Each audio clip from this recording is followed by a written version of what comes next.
Hello and welcome to the Plaid Sheep Oracle. This is the all signs reading for the new moon in Cancer. I have no idea where this is going to go. I have the feeling it might get unusual. We're going to see. And unexpected. We're freeform. Nothing chosen in advance. Every sign gets to choose its own decks. And there will probably be a collective at the end. Aries. Aries first, as always.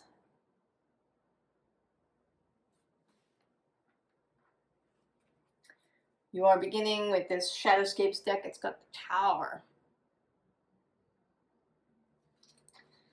on the underside as we begin. This is an intense week that we are entering. I'm recording this on July 13th.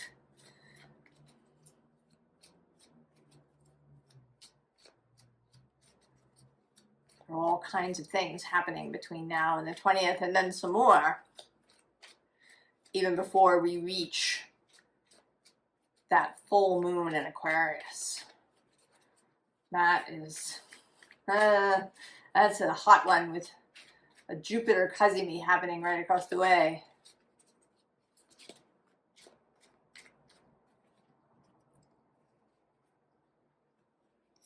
Aries.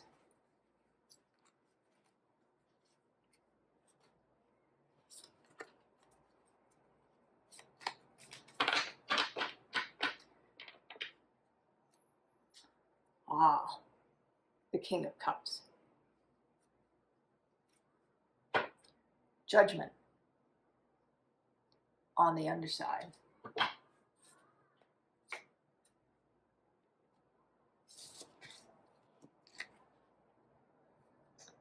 Eight of Pentacles.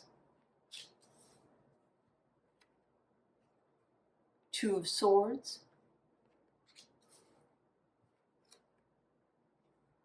Four of Swords. And the Wheel of Fortune. Oh, Aries. Well, we are in it now.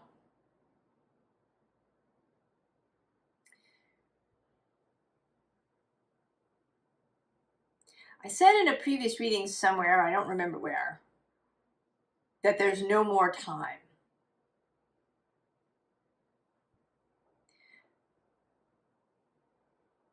That all of the, whatever you've been doing up until this point, that here is where the rubber meets the road.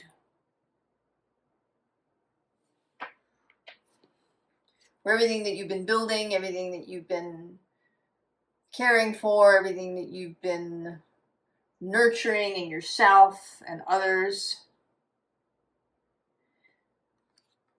is now coming into play. This Two of Swords is my readiness.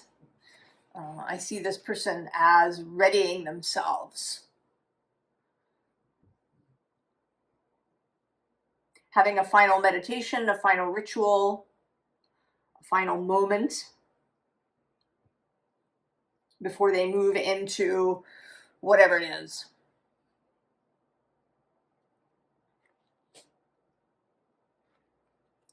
And this Four of Swords is less about a retreat and more about the state of mind. So not that you are retreating from the world and taking time out, that is over.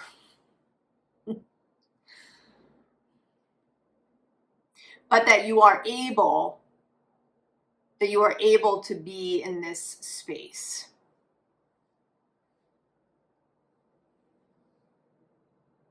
Or if you can't you know, kind of remain there, that you can reacquire it faster than you ever have in the past.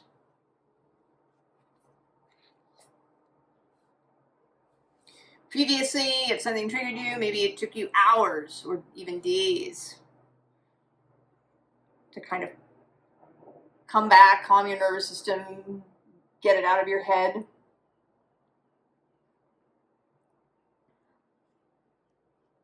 Maybe now it's only an hour, or maybe it's only minutes.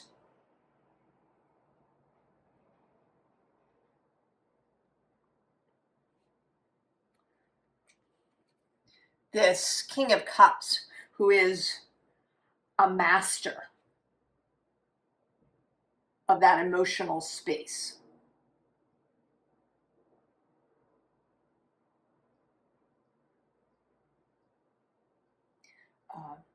Emotional intelligence. He has a deep respect for emotion, for what emotions can tell us, how they guide us, for their beauty, but also for the ways that they can create destruction if we are overset.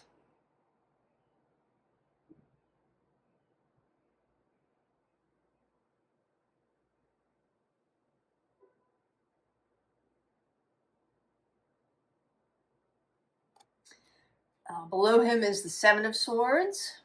Here, this again has this quality of readiness, of readying oneself.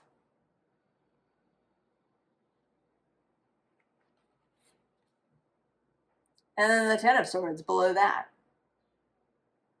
But we also have Justice and the Six of Wands. And I'm going to go one more with Temperance. Both in the alchemical sense here, as we see this mixing of fire and water, the creation of something out of disparate elements. But also the quality of being tempered.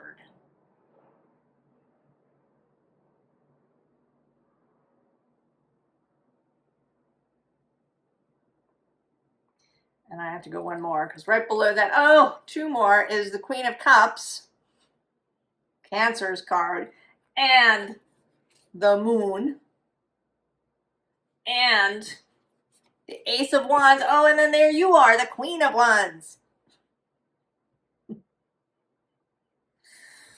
Oh, it's deep, Aries. And it's underway. The time is now. And this Cancer moon feels like not a graduation exactly, but a releasing.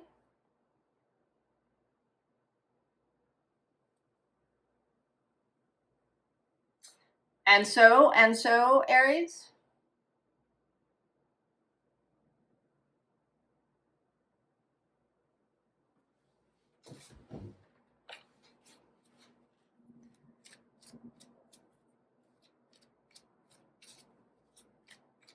Aries would typically, I think, not be known necessarily for, being the diplomat in a situation, but I think that you can be. I think that every sign is capable of emotional intelligence and emotional alchemy. They all just do it in different ways. And yours is all wrapped up in courage and, the willingness to go first.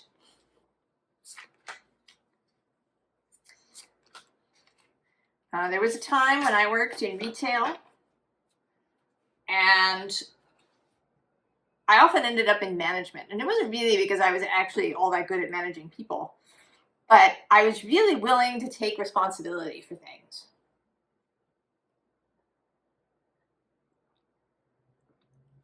And that's something that you're good at, Aries. You will take responsibility for things. You'll say, yes, this needs to be done. I will do it, or I will oversee it. All right, to walk into chaos where everybody's running around like chickens with their heads cut off, and you bring it into order. Underside, the red garden. I'm going to leave that for a moment. Treasured memories.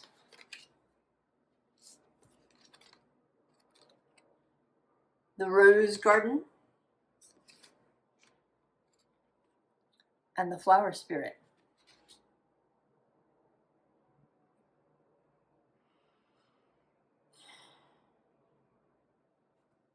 I think this is the start of a whole new era for you, Aries.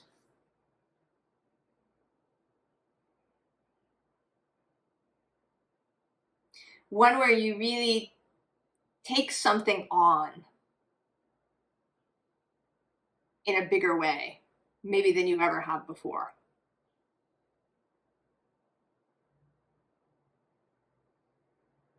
And that you really learned to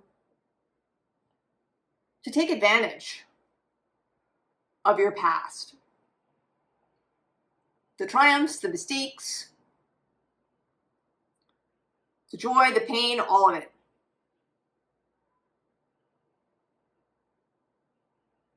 You're really learning how it can all be a benefit.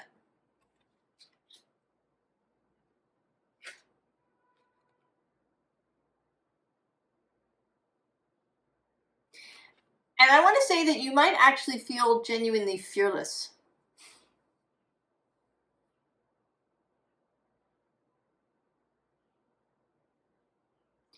That you become enlivened by the possibilities of what can be. And that the joy of that, the vision of that, the possibilities, plus, right, knowing what it was like, what can be left behind, what you never want to go back to, whatever that may be, you just never want to go back there.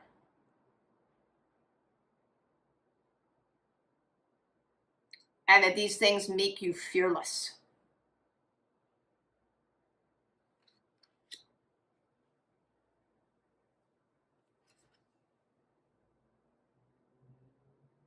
And that there's a childlike thing too. That you've learned how to do that taking over thing, where you maybe land in a chaotic situation and you bring it into order, but not through top-down power or laying down the law or intimidation or any of these things, but by inspiring others to feel the way you do about it. I saw a video this morning. There's a little news story about a 4-year-old boy who his father left the year before. And although he was a very cheerful child, I think that he was feeling lonely. It was just him and his mom. And so he would say hi and wave at everybody pretty much who passed by his house in the yard when he was playing. And eventually, people started stopping. There was an older man who lived across the street, and he made friends with the boy, and they would do stuff together. And then this began to grow into a sort of a dozen people that became this kid's family. And they would go to his sports events, and they would all hang out, and they all came to his birthday party. And his enthusiasm created this. He didn't force anybody into it. He didn't talk anybody into it.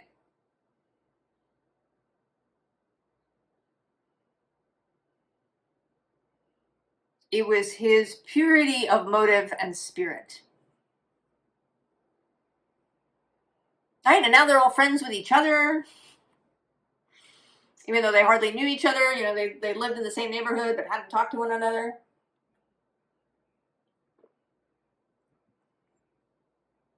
This is the energy of this moment.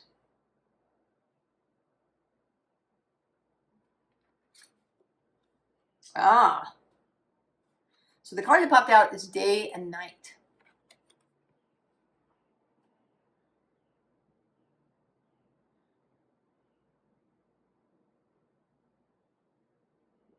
And she feels very expectant, very, right? She's ready.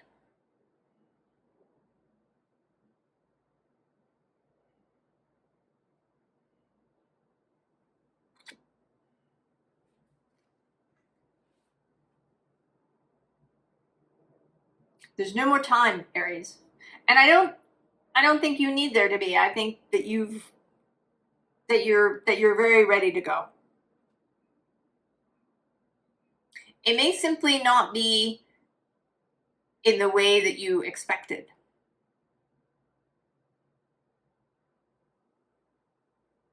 I've been talking in some of the readings about how Venus has been really important. She's been ahead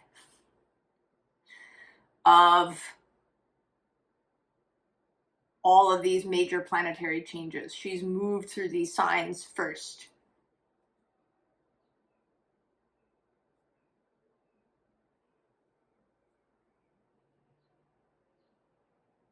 She is an influence.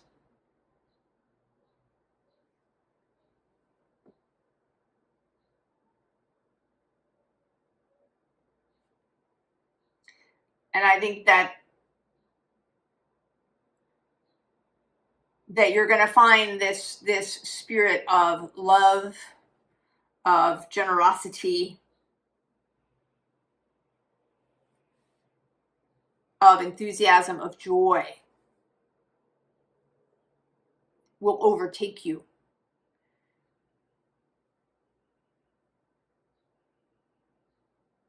Aries.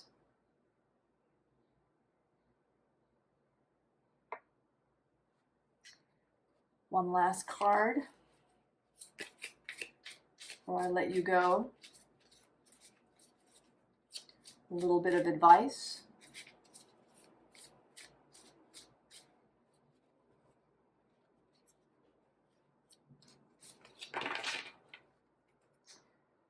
Hawk Spirit, let Spirit be your guide. And Fox Spirit, think on your feet. Oh,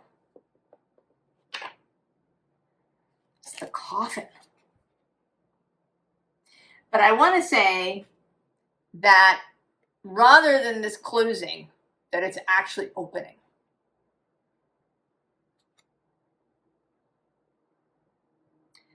Allow this spirit of joy out.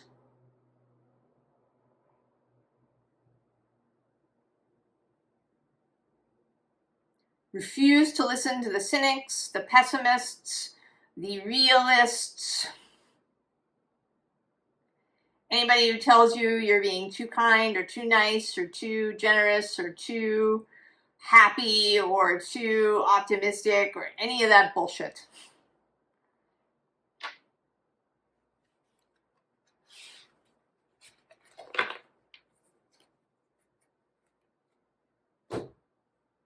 Aries.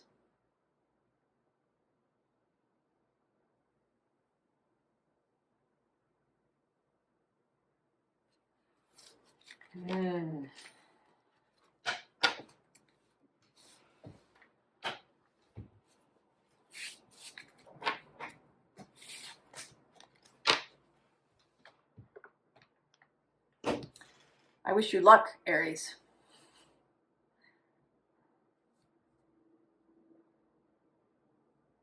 Taurus. Taurus, we're nothing pre-chosen. Starting with the Thoth Tarot. Art. The Temperance card on the underside as we begin.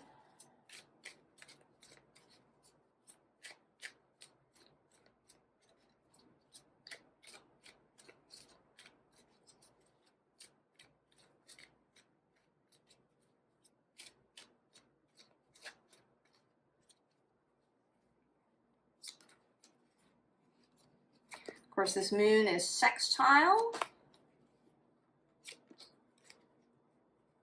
Taurus.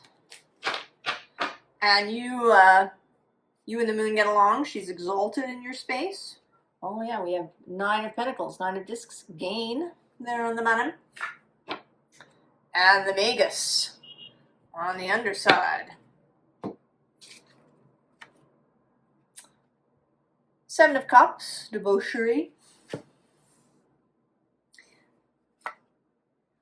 The Hierophant, that's you. The Princess, or Page of Cups. The Empress, you again. And 5 of Swords, defeat.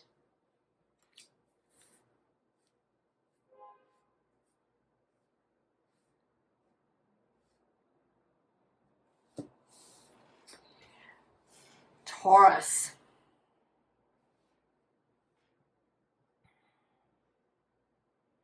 You may feel a little under siege, I want to say. There's these 2 cards, this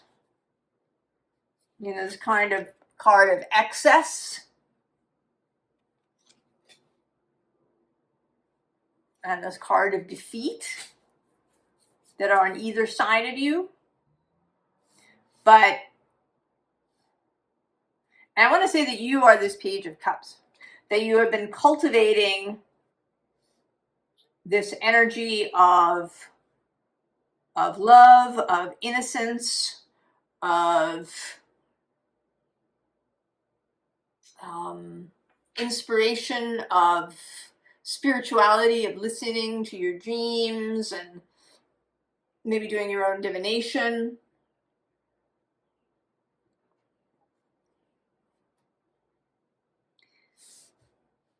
And you are surrounded.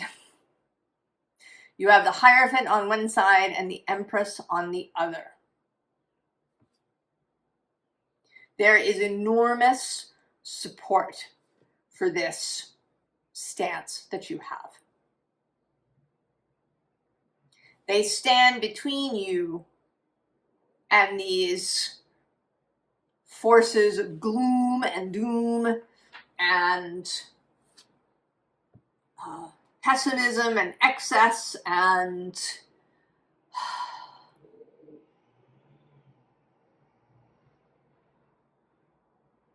in the way that people they wallow in outrage, they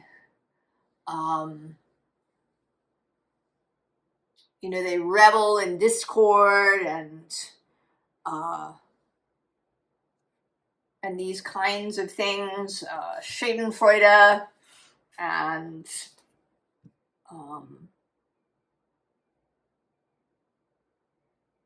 all these dysfunctions. And this is there. But you are surrounded by these energies of the Hierophant, the Empress, Venus herself, forces of creation. The Hierophant, who is the conduit of the above to the below. The Empress, the force of creation. We have this 9 of discs with gain. Oh yeah, and below that, the 4 of cups is luxury. And then the 7 of wands, valor. The Aeon, judgment. Right, this new thing coming to be. And then the Chariot, that's the moon's card. Oh, and then we get victory.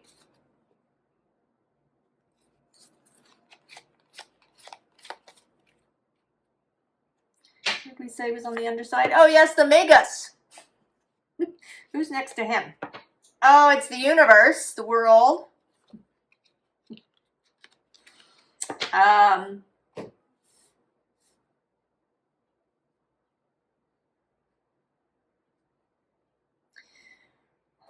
I think that maybe this is going to become really visible to you in some way. It could be that some sort of resource is going to arrive from somewhere, and it could be monetary, or it could be people showing up to support something that you're doing. It might be a particular person making a really good friend, or a friendship growing stronger, finding a romantic partner who's really supportive.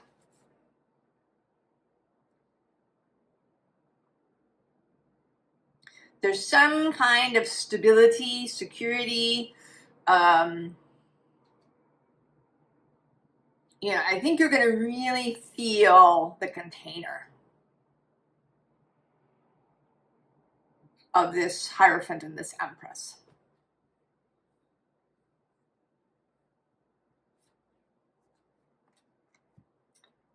And then. So that even though you may run into all of this outside yuck, it will not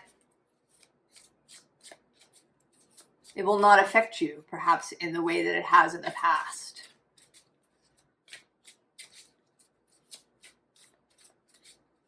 Part of the issue with the internet, you know, is that it presents a distorted lens. It makes it seem like the entire world is mad. But it's actually, you know, only a fraction. I mean, it's only a fraction of the people in the world that are on the internet. And it's only a fraction of those people who are commenting or putting out crazy, destructive, or pessimistic, or generally gross content. So we get this distorted idea. And it may be, too, that in addition to receiving some resources, that you're going to start having more physical experiences that show you that this is true.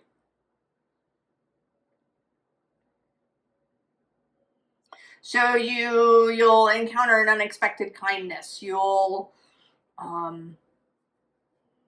you know, make some new acquaintances or friends in your neighborhood. You'll witness this energy in action outside in the world. So the 9 of Axes is here on the underside. This energy of worry. But I kind of see her today as having, you know, maybe woken up in the night. But instead of just lying there, staring into the darkness with her fears and her terrors, she's making a different choice. She's getting up. And maybe she's going to go for a walk in the dark. Or she'll go out and look at the moon and the stars. Or maybe she'll make herself a cup of tea. Or She'll read a book for a while, or she'll listen to some music. She's gonna make a different choice. And there's the Hermit. And so now I'm actually sort of seeing this. There may indeed be another person. Because now I have this little story of her getting out of bed and going outside and meeting up with this person. And that they sort of discover each other. That they both maybe were having a difficult time sleeping. And they go outside and they discover each other. We do also have passion here. So this might be a romantic relationship, but it may be a friendship.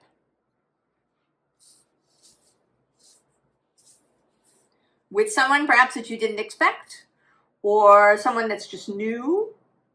You know, maybe you got a new neighbor and you go out in the evening because you can't sleep, and they're doing the same thing, and you meet up and you get to talking across the fence.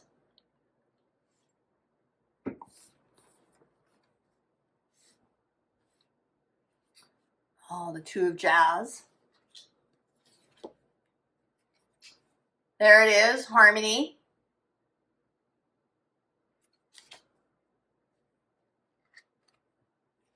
The Sun right in the center. The Four of Roots. And the Wheel of Fortune. So you make a different choice. This is the Two of Wands.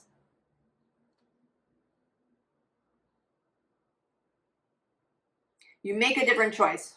And it may be that it happens a number of times that you kind of continue to make these new choices about how you respond to things.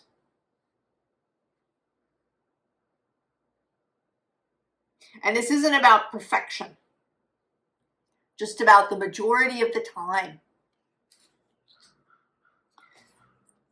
And as a result, you get into harmony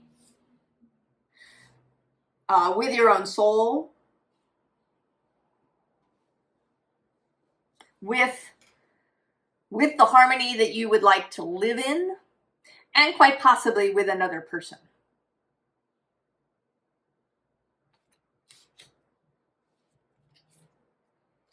And this brings this energy of the sun. Light, warmth, optimism, joy, sense of wonder, creativity. And he looks rather surprised. I think there's going to be maybe there's still a little aspect of you that is a little in doubt. You've been facing in this direction, reaching for this Princess of Cups feeling.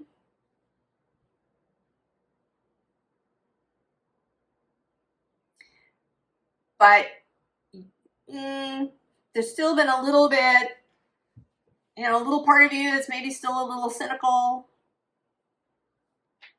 wondering if it's really going to work, if it can happen. And I think you're going to be surprised. The Wheel of Fortune.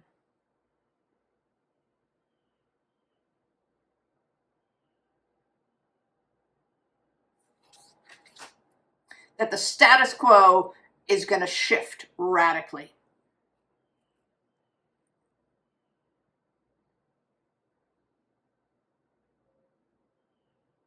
And that a lot of this is based, in connection, in a willingness to be open-hearted, to be wholehearted. In a willingness to make this choice repeatedly.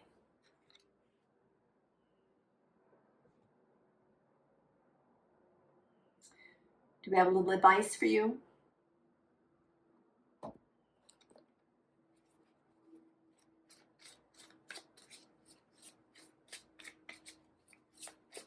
A little advice for Taurus.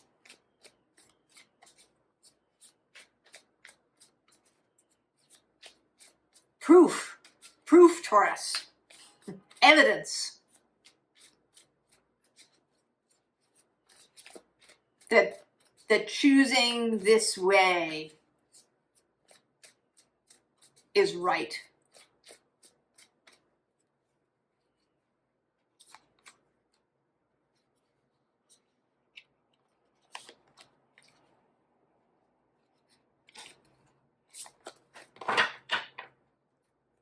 Oh, there it is, the Two of Cups.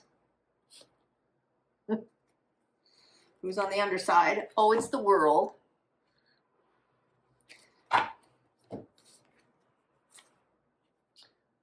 Five of Inspiration. The Hierophant. And the Three of Materials. So, the advice, Taurus, when this opportunity comes to join up with someone or someone's, oh yeah, there's the Muse of Materials. That's your other card, the King of Pentacles. When this opportunity comes, take it. Take the chance. Break out of this mold.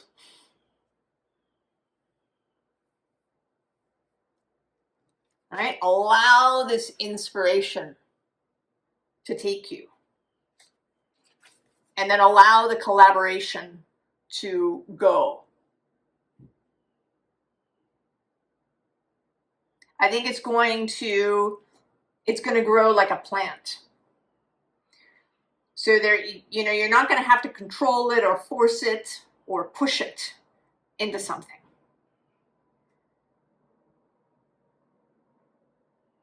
So whether it is a person or a group of persons, I think there is definitely a personal element here. I don't think that it's just, you know, discovering your proper profession or something of that nature. I think that there are people involved in this, as well as your own soul. This is a spiritual thing too.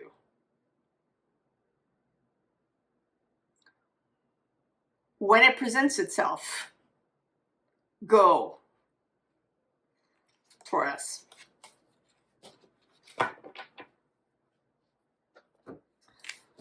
Oh, Taurus, it all sounds great.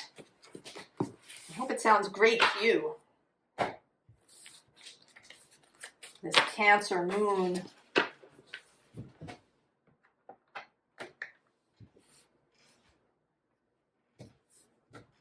You know, this moon is happening in the third decan at about 24 degrees. And that is the decan in tarot of the Four of Cups. So this ability to see what is there, right? That cup that's being handed to you. Take it, Taurus. Gemini.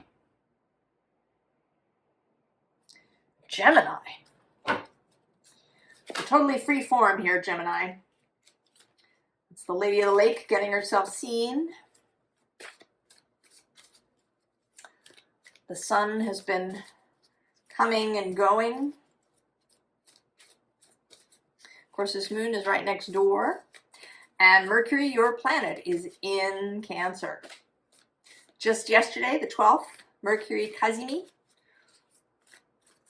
meeting the sun, and at their exact perfection, the moon was in Cancer.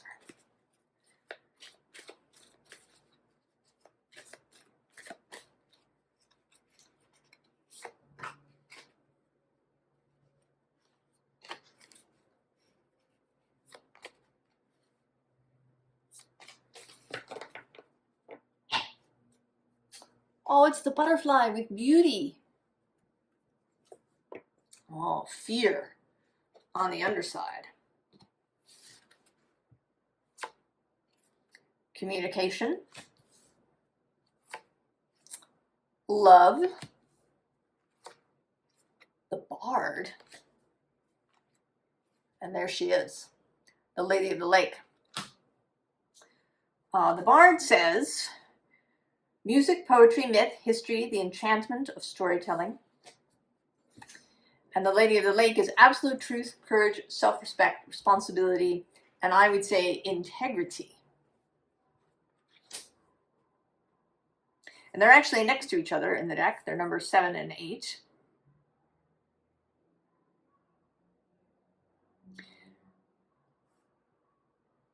And they're, I would call them a power couple. He has this gift of the story of bringing people, right? Bringing people into the story, creating enthusiasm, creating inspiration. And she is there to hold the line of integrity.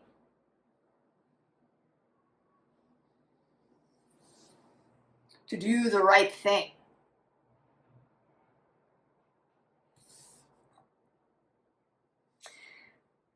It seems like you are going to be inspired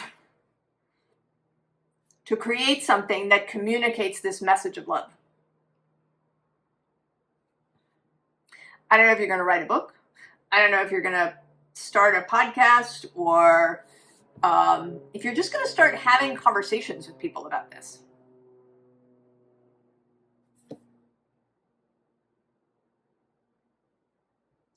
If you're just going to take this message of love and what can be,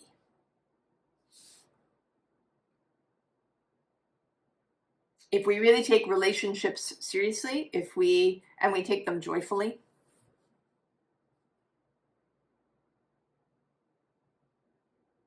if we understand that that is what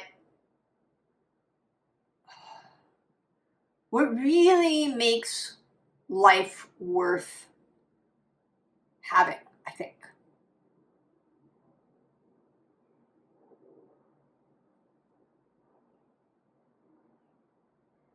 Is the relationships around us.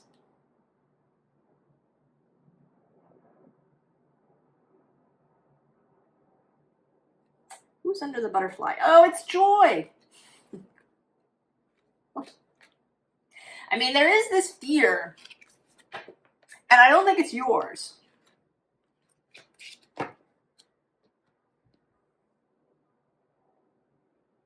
I don't feel like it's yours. I feel like you are just blooming, Gemini.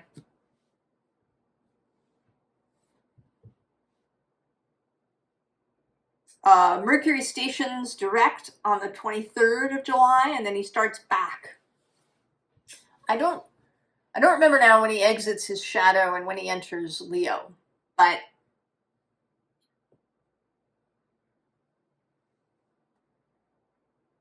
you are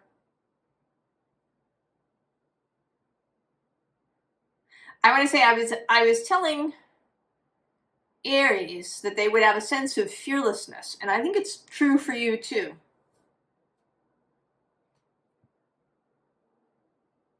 I think actually the courage may not enter into it so much as enthusiasm, as this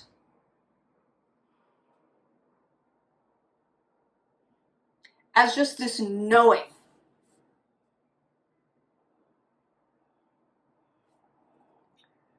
This knowing, Gemini.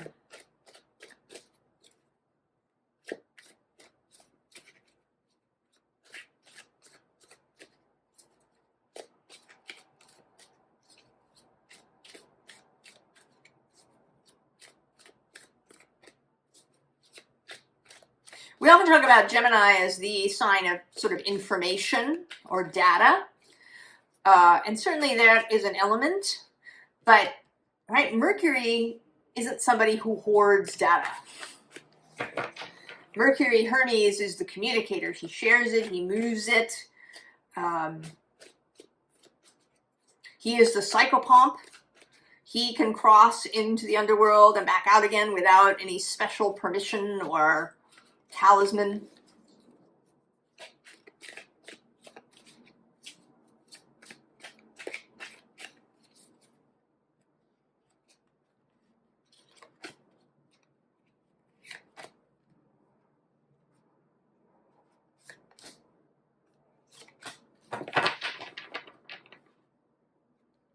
Oh yeah, shine. Who's on the underside? Oh, it's the Nine of Swords. It's interesting. Taurus was meeting some hermit. Or if Taurus was the hermit, they were meeting some Nine of Swords person. I'm wondering if it's you. The Queen of Swords, the Lady of the Lake. Star polishing. The Ace of Wands. And the Five of Swords.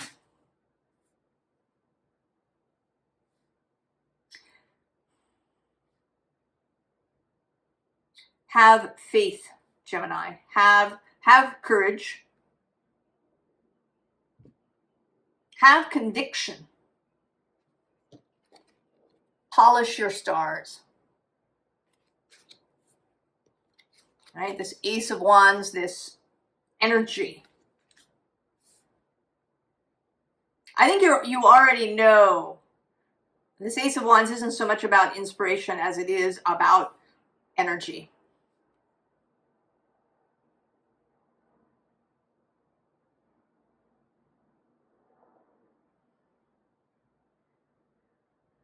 About a feeling of readiness.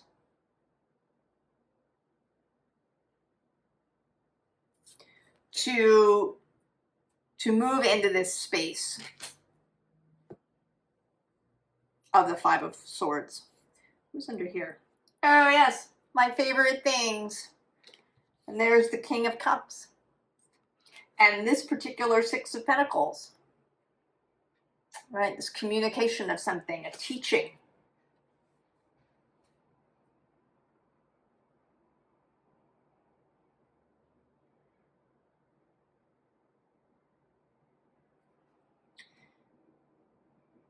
I think you are going to be inspired and moved and energized to take this message of love. And however that is for you, it might be about beauty, it might be, about family or about art or about, business or something. I don't know what love is, right? It's a big thing. But you are ready to take it and communicate it to other people. And to face what may be criticism, difficulty,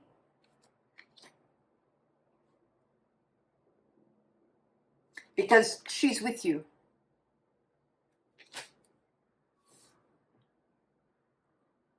And he's with you too. You have his skills.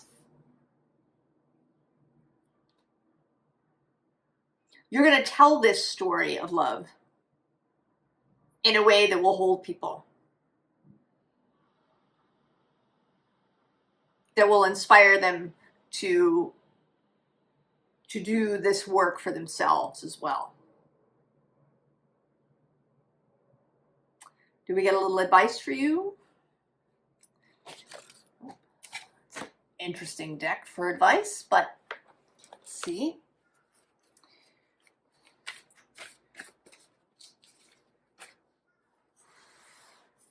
Way.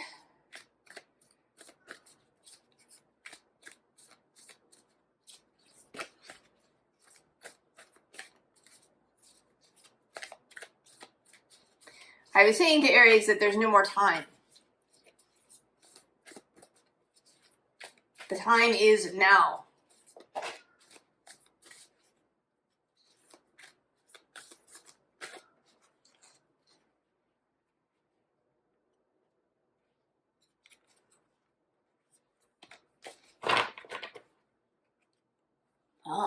Star bathing.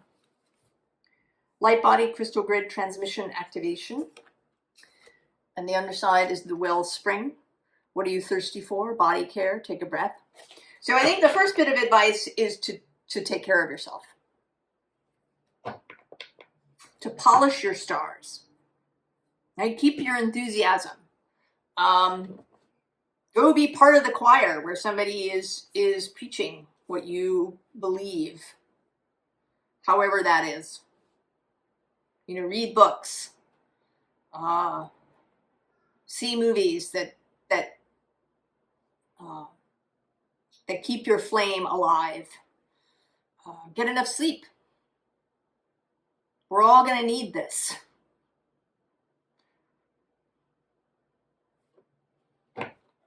Keep your light body clear. The well maidens. Kindness, respect, reverence, compassion. Oh, and you got the love. Now this says Hadarian energy, codependency, and boundaries. So, right, remember these, right? Kindness, respect, reverence, compassion for others, for yourself.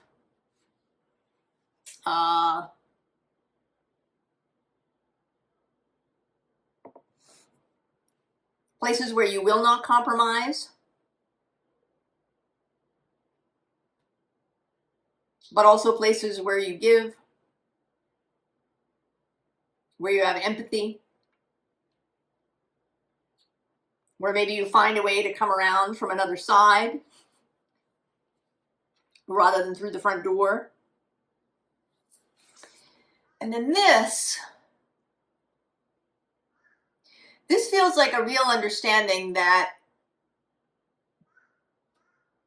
there's, right, there's different points of view and different ways of seeing things, but that there is also a common core.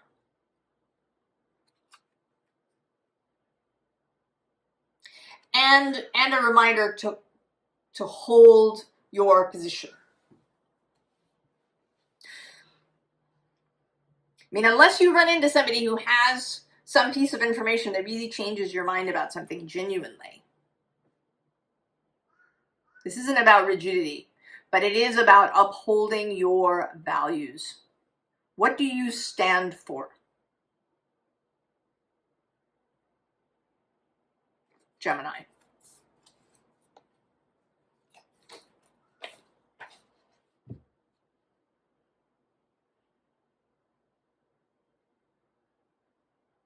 And it's absolutely possible to see other people's point of view, to take a very nuanced approach to situations, to not have a rigid, set of rules, but also to have a set of core values. And to stand by those. Gemini.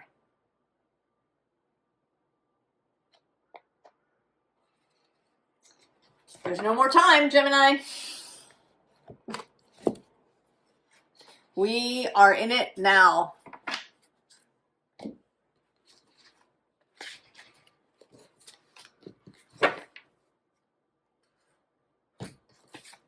And I wish you lots and lots of luck and joy and love, Gemini. Cancer. Cancer. Your moon, of course.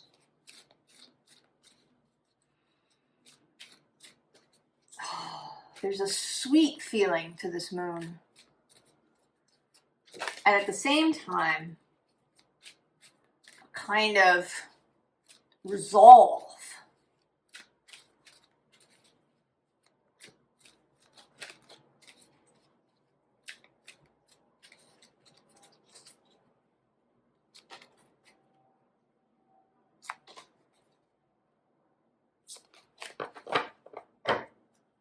Aha.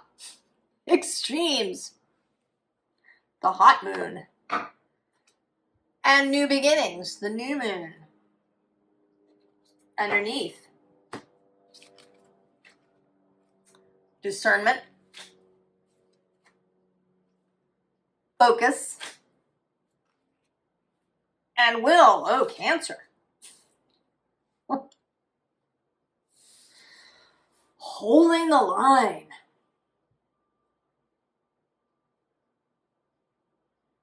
That's that resolve.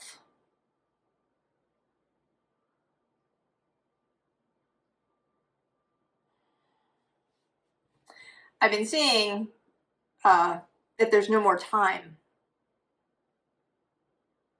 That this extraordinary moment is now.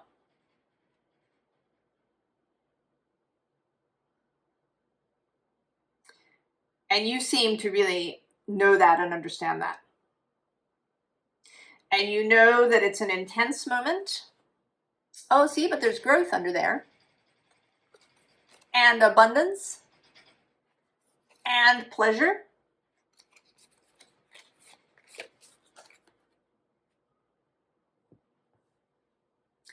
But you know that it's going to take discernment.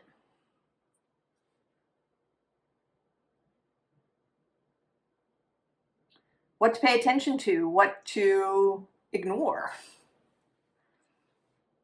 what to accept and what to reject.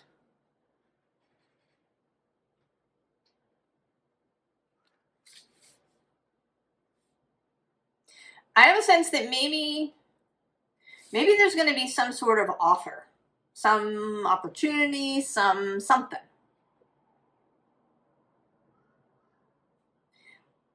And there may be more than one. There may be a whole series of things, and the discernment will be required. Also discernment about when to speak, when to be silent.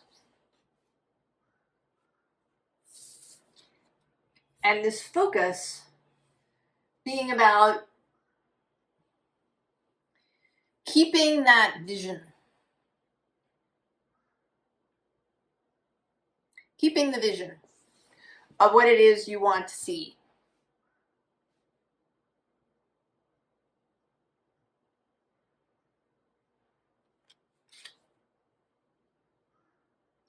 It's actually making me think of this book called 0 Decibels, where the author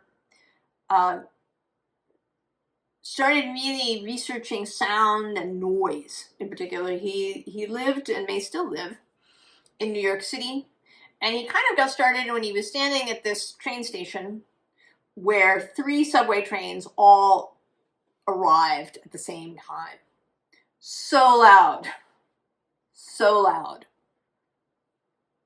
And so he went on this journey looking for silence, for 0 decibels.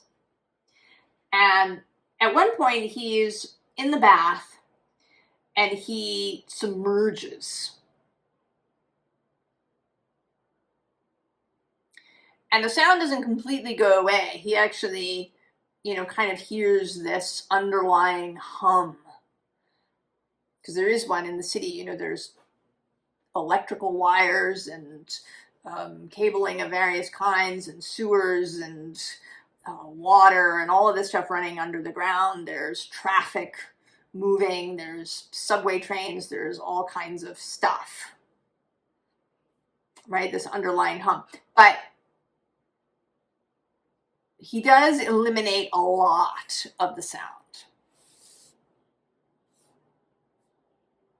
So while you can't eliminate anything, he actually goes to an anionic chamber, which is a place that has sort of negative decibels. You can't live in there. But to be very mindful, about what you're allowing in. And then there's will.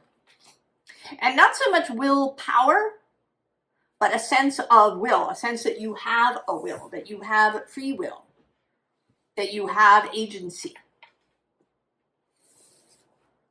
And that it isn't solely about, you know, doing things necessarily. That there is an energetic thing that happens first. The card that popped out, oh, it's resistance. Have you been resisting, Cancer? You know, it's all growing up and happening anyway, if you have been.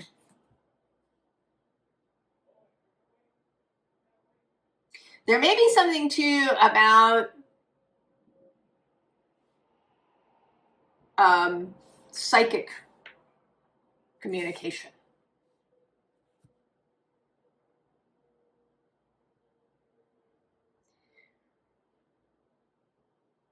And maybe you've been resisting that connection.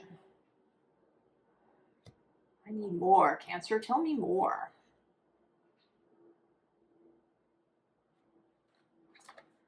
Oh, that's interesting.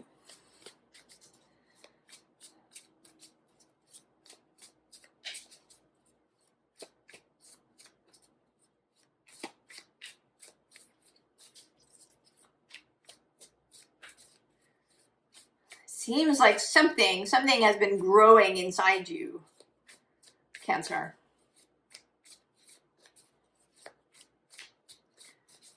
And you've been attempting to resist.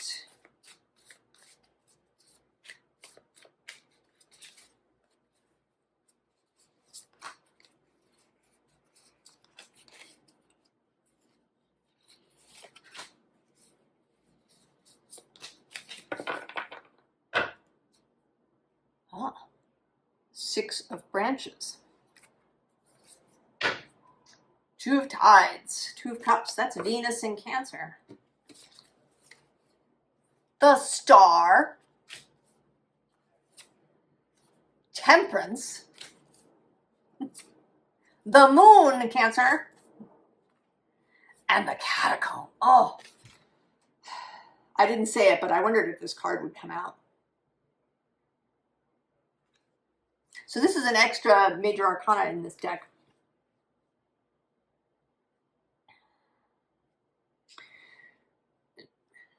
Right, all the past stuff.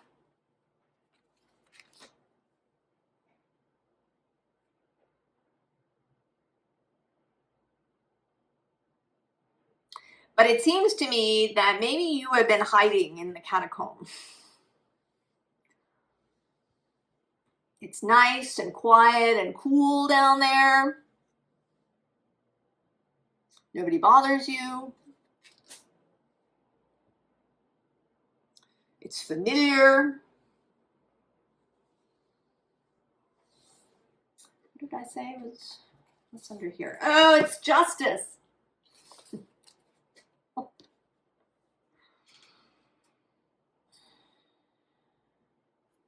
And how this is looking to me is that this rising moon is now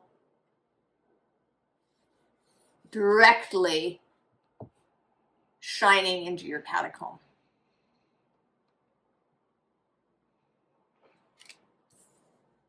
I think that these things, this star, this temperance, this moon, have been happening. In some ways, because you have encouraged them deliberately. You know, you want this. But it's frightening too.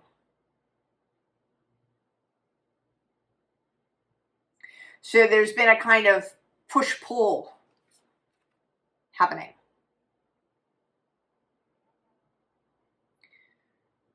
But the growth is stronger than the resistance.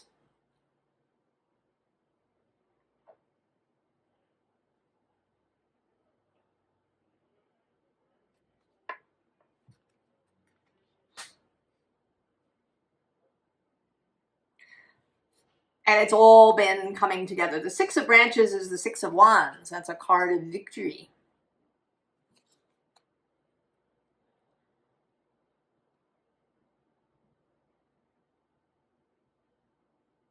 You know, and how it's seeming to me actually today is that previously this was just trees.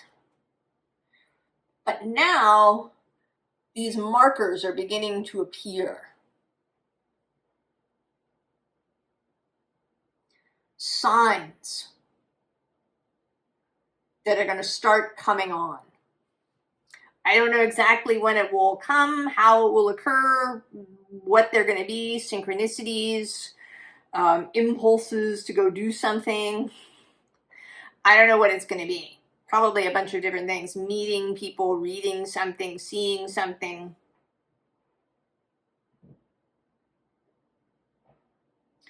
Right? This underlying justice.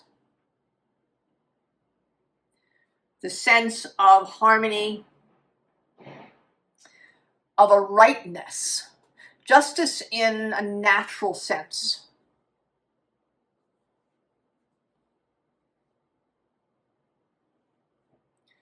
You know, the rightness of something.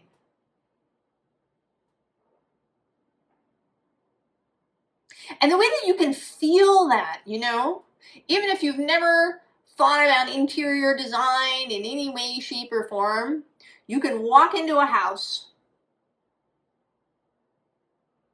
and recognize that a house feels good. That there's something about the arrangement of it, the energy of it. And then another house, which, you know, may on the surface appear similar, you go in and it's just uncomfortable.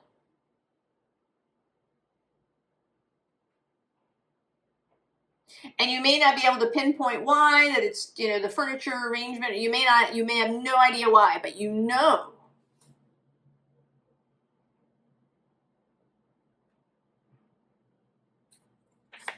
Below that is this celebratory Three of Tides, Three of Cups.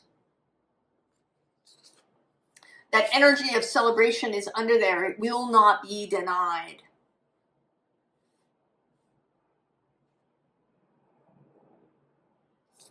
So there is a part of you that has been following the star, has been alchemizing, has been creating something through fire and water. Right? You have been coming back to yourself. You have been coming home. And now the light of this moon is shining down into this catacomb where you've been hanging out.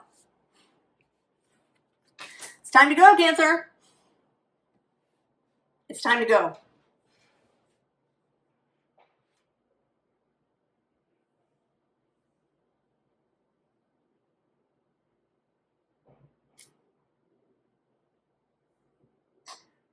What is the advice? Do you get some advice, Cancer, for yourself?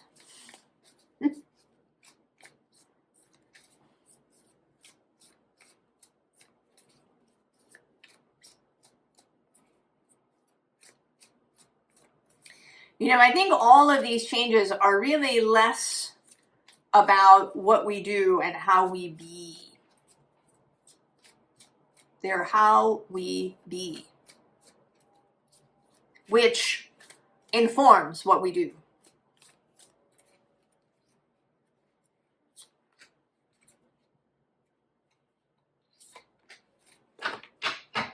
Sweet and simple. Oh, there he is back. The Knight of Wands. Seven of Cups. Who's under the Knight? Oh, it's the Five of Wands, and then there's the High Priestess. If there has been confusion, maybe you have felt befogged,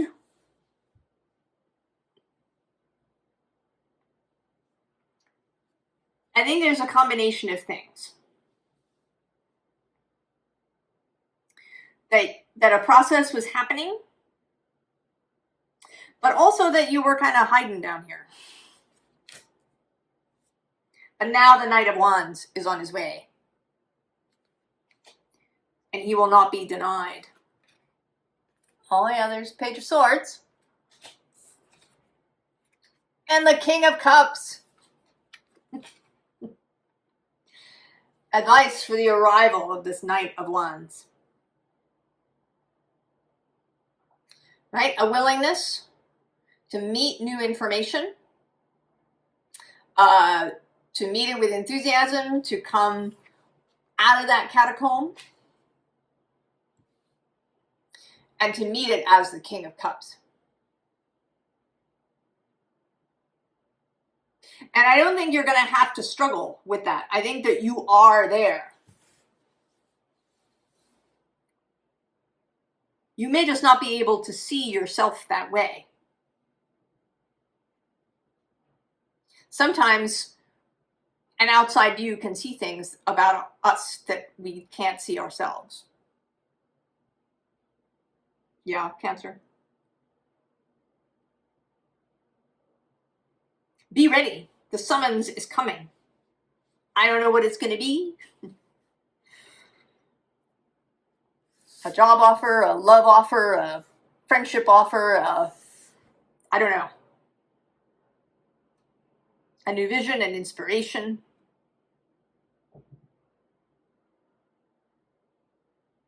Rise to the occasion. Come out of the catacomb, Cancer. Because the time is now. And you are ready.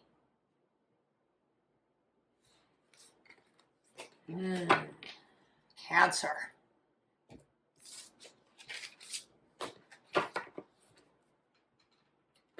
This new land forming in that Temperance card, that volcano creating new land.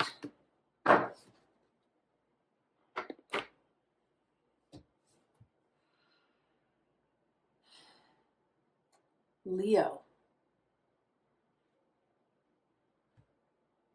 Leo.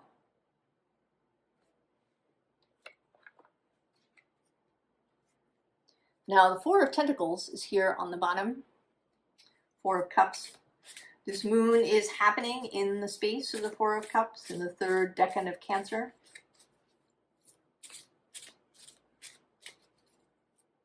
Seeing what's been there all along. We'll get that in a minute. A lot of jumpers today. I think that there's things that have been subconscious that are going to be seen in this Cancer new moon.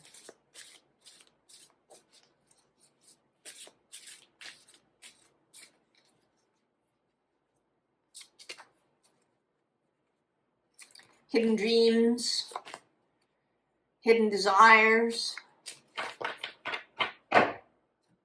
Oh yes, the perspicacious platypus. It's an extra card in the deck.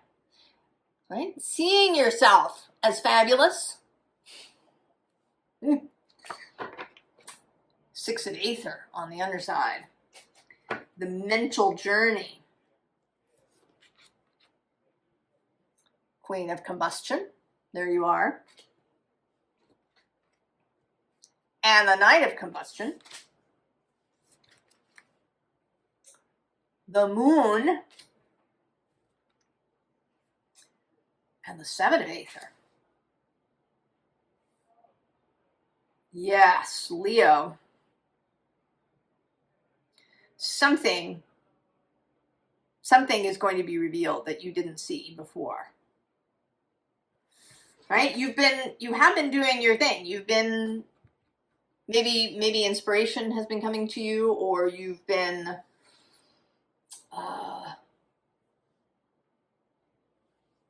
working, I wish I had a different word, working on self-confidence, on being inspired, on embodiment of inspiration, on courage, on conviction, on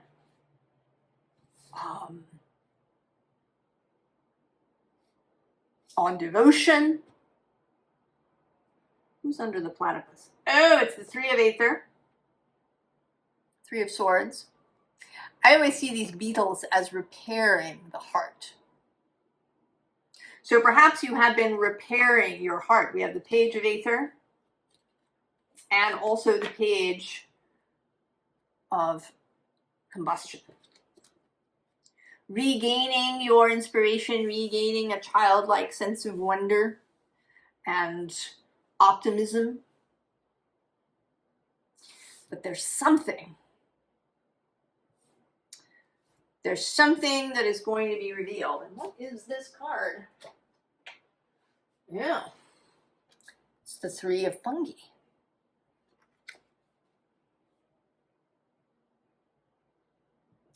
Well, we started with that Four of Cups. I think what's going to be revealed is that there are resources around you that you didn't know were there.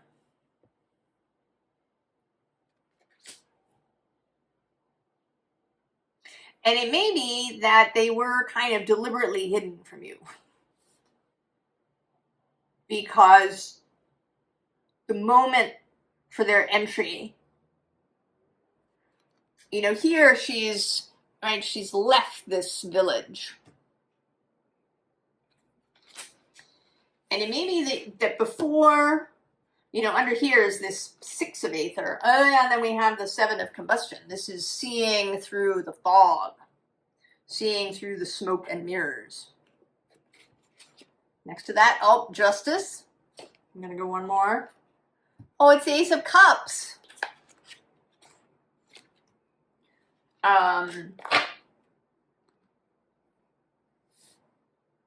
There was somewhere you had to leave somewhere. Either an actual place, a job, a marriage, a relationship. You had to leave somewhere. Could also be a state of mind, certain beliefs, certain standard operating procedures. You had to leave them before you were ready for this to arrive.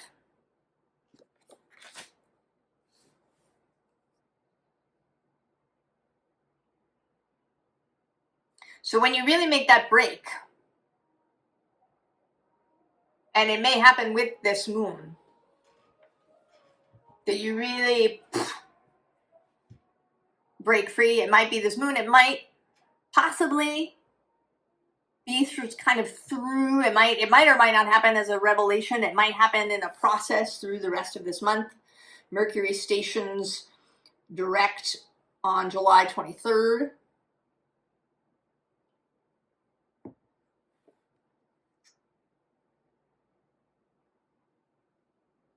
It's about the same time as then the sun moves into Leo. And then on the 29th, there is a Jupiter Kazimi in Leo at the same time as the Aquarius full moon. So there's a whole series of things. I think it's going to be different for everybody how this unrolls and unfolds. But you're really, really knowing yourself, seeing yourself, coming home to yourself. This repair that you've done on your own heart and your own mind. Because really the Three of Aether, the Three of Swords is about the mind and how we keep stabbing ourselves in the heart. It's the mind that really needs repair.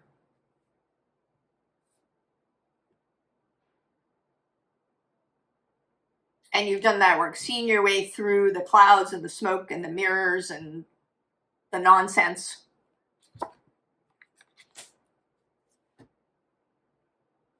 And then these resources will become visible.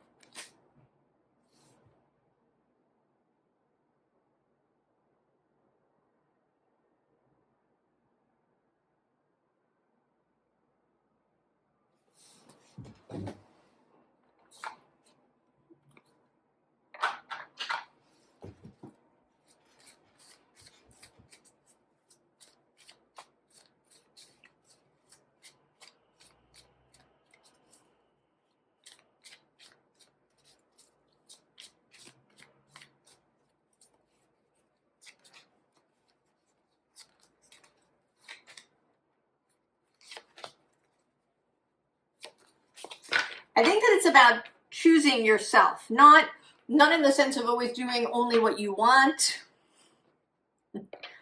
but in the sense of trusting yourself and believing that your values are acceptable. It's not, you don't have to, your values don't have to match other people's. You are the arbiter of what you know to be right. So, 4 of sacred circles here, and the 8 of swords. Right? This gauntlet. This gauntlet that I think is your own mind, mostly.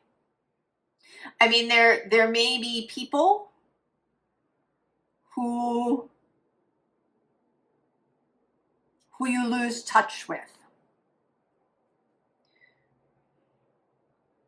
Because not everybody will accept your values.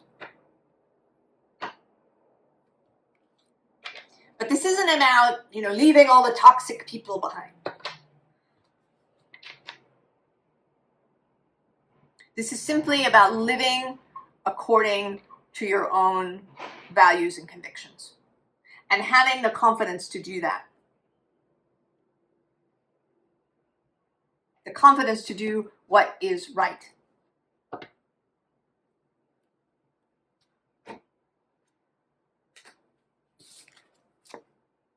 The Hierophant,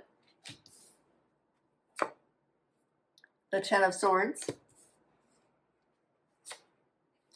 the 2 of Cups. There she is again, the Queen of Wands, and the Tower. All right. So, right, this is you with your convictions.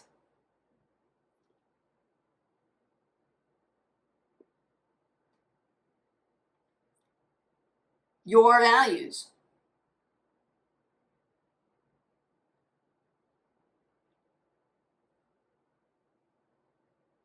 Being concerned with what you believe to be right. Being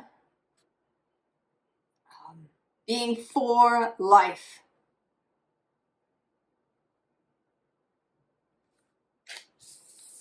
Right? There's going to be a corpse, but you move on. Nothing to see here. Move along, he says. Move along to the 2 of Cups. Don't belabor the corpse. Don't do an autopsy. Don't have a memorial. This is not stuff that you need to keep.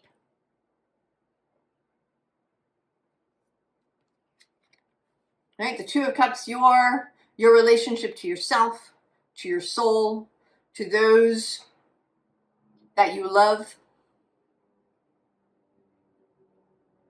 to those that are with you.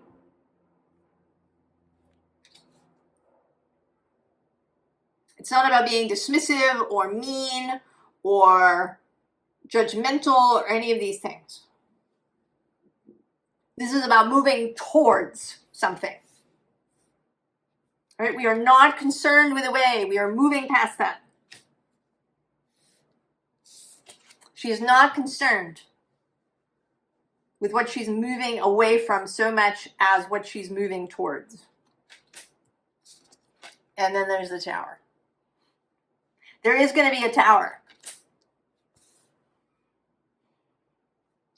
There will be a profound change, I think, for all of us in all kinds of ways.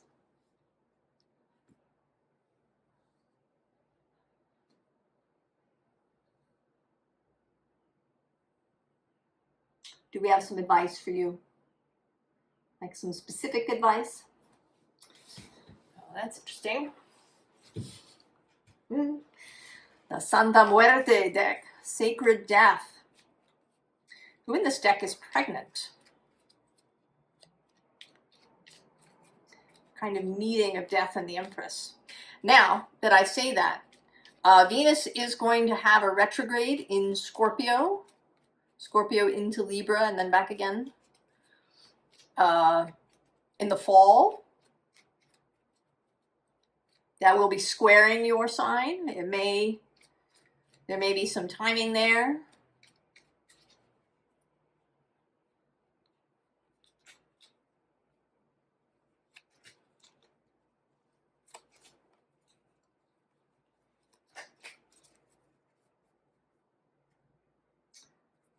It's the Wheel of Fortune making its second appearance.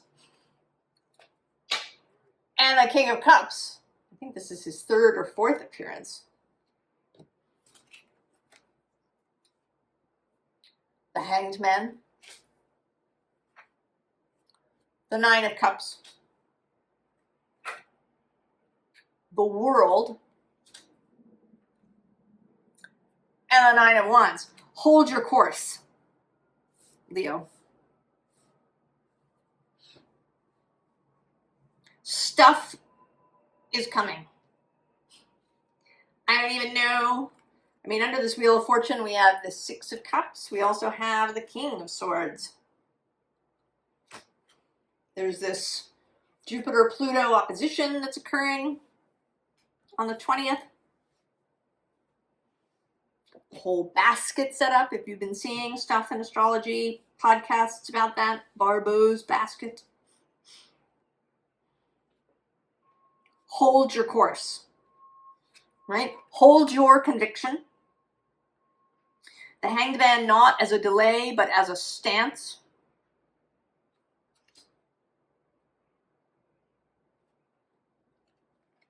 Right? The Nine of Cups steering towards your star, towards your wish, towards the new world.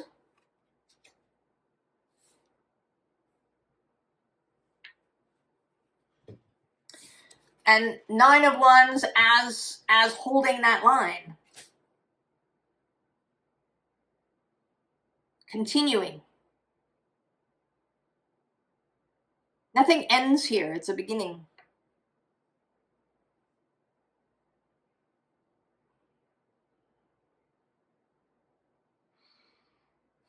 Leo.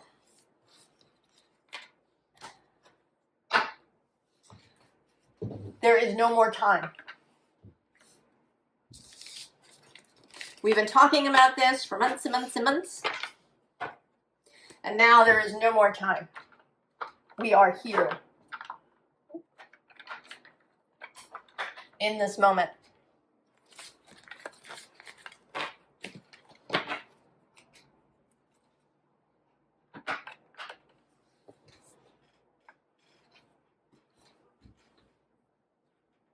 Of no more time. You are ready.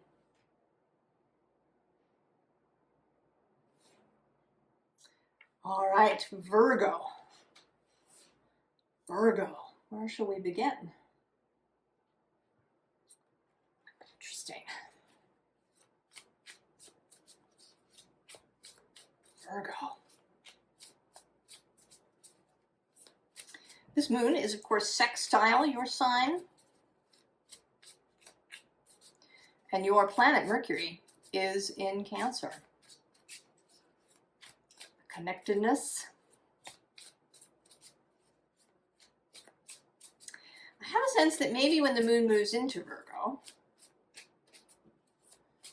which will probably be in about 3 days. I don't know exactly when it happens offhand, 3 days after. So around the 17th, maybe late on the 16th, the moon will move into Virgo.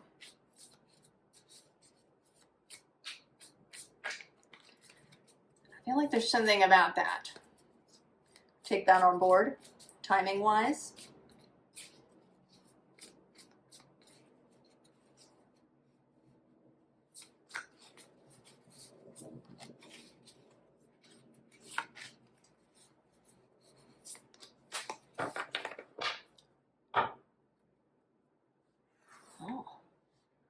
Three of Spires.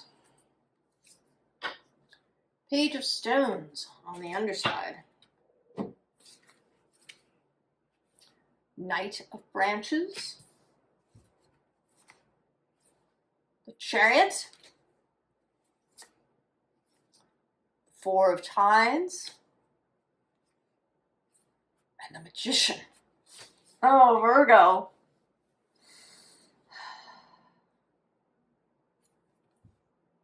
Oh, now below this is the Ace of Stones, Ace of Pentacles. We also have Strength. And the Two of Tides, Two of Cups. I think that for a long time, maybe, you've been seeing this broken bridge. And you've thought that you couldn't go that way until the bridge was repaired perfectly.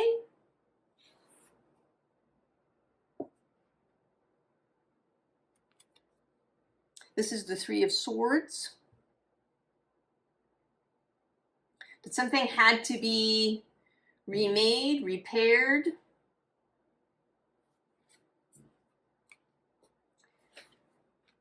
And so you've been sitting kind of in this space of retreat, of meditation, of healing, remaking.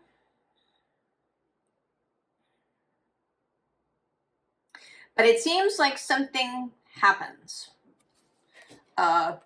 This page of Pentacles, I kind of see you, it's like you see something out the window. What's next to this? Oh, it's the Page of Branches.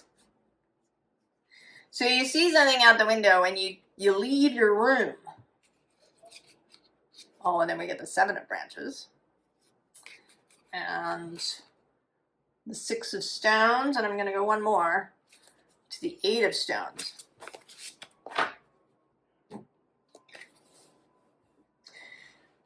You make a choice to leave, to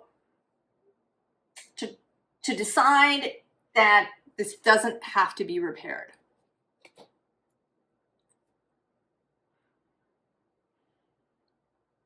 Or rebuilt, I should say.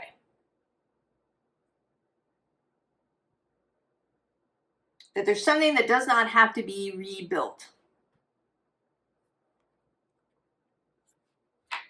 And you leave this space. We've already seen this Knight of Branches, the Knight of Wands showing up. And I'm oddly now, I've never seen it this way before. But it's as if this is somebody's midsection. Like these are two legs wearing jeans sitting down, and this is a shirt that's been unbuttoned. This fire has been created inside and is now, or has been there, but maybe in a really low, like a pilot light. But this opening of the shirt, the opening of the tent, brings a burst of oxygen. And you really realize that this bridge doesn't have to be rebuilt. That you could repair it without rebuilding it.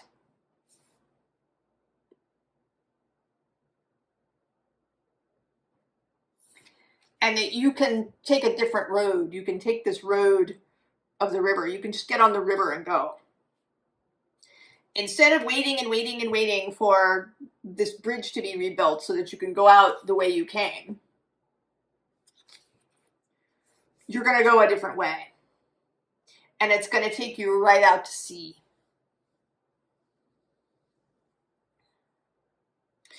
This new moon happens in the third decan of Cancer, which is the Four of Cups. It's actually the moon in Cancer. Traditionally.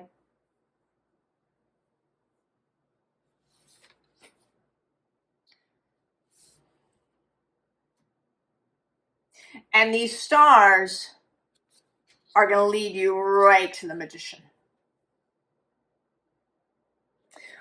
Or I'm going to say the Magician's Cave, because I think that you may be the Magician.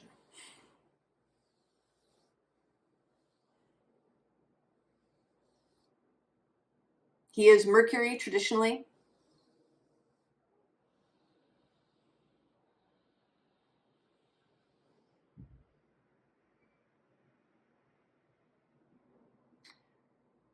Going right to the Magician's Cave.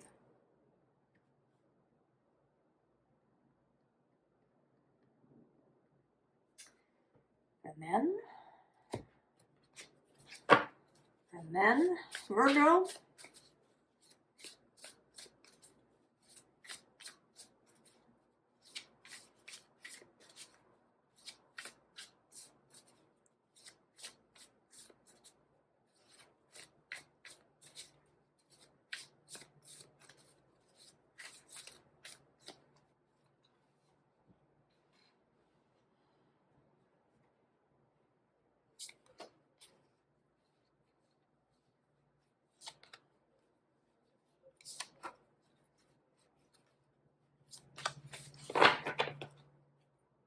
Ah, there you are, the Hermit. Two of Earth on the underside. There you are, your feet in the water.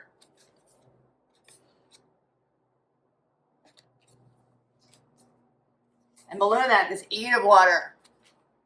All right, checking out the river. We have the Page of Cups, this incoming message. And then Justice, who's made several appearances, along with the King of Cups.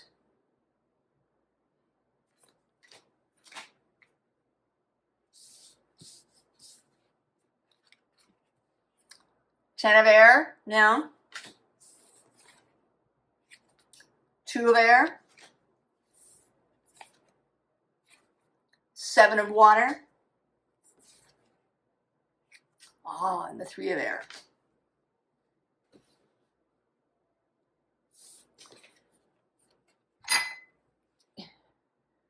Right? These wings are gone.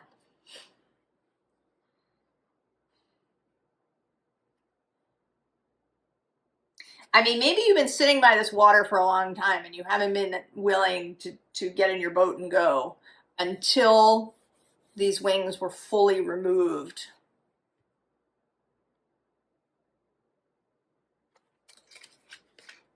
And you discover, you know, that you don't need them. There are other ways to go. There are other stars to follow.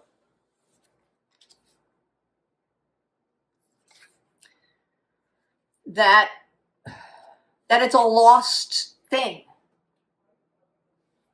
It's a thing that's finished and done. There's no way to relitigate it. You cannot rebuild it.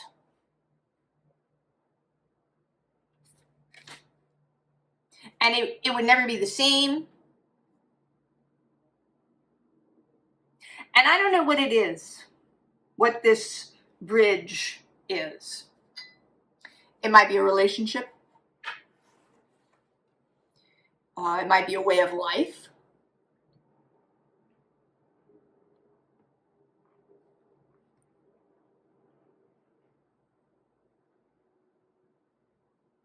I don't know. It might be a job. Perhaps. I mean, it seems bigger than that. And older. That this bridge was broken some time ago. And even if there's a job or a profession or a person that you feel like you lost more recently, the bridge really broke a long time ago.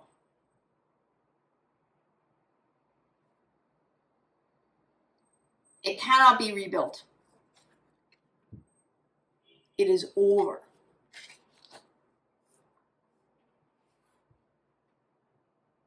And you're really going to see that.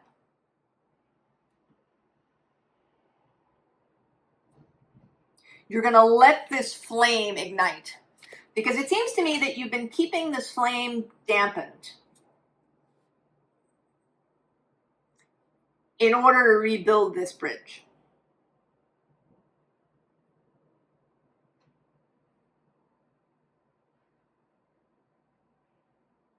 To go back to a time when things were X, Y, and Z. To get a relationship back. I don't know what it is.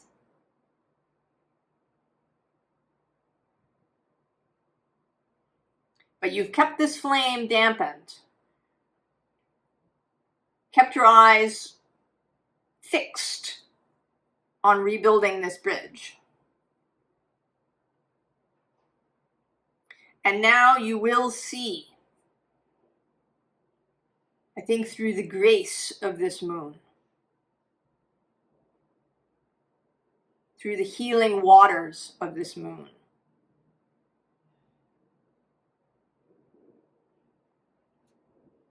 you will see that you don't have to, you don't need to.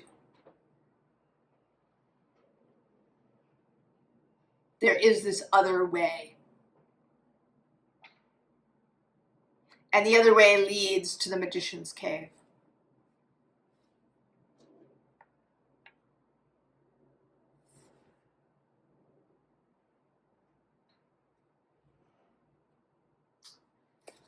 And then, or advice for Virgo.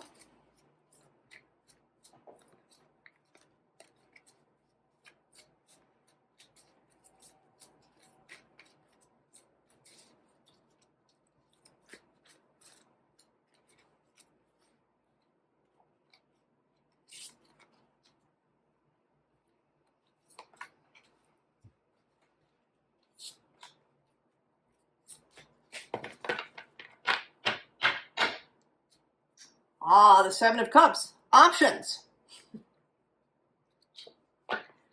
Tower on the underside. That's only its second appearance. Oh, the Four of Pentacles. The Hanged Man. The Queen of Wands. And the Five of Cups.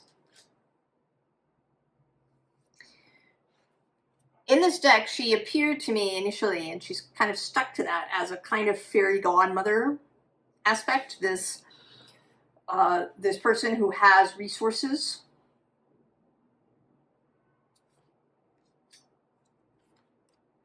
Right? Coming down out of the tree. Coming down out of the tree.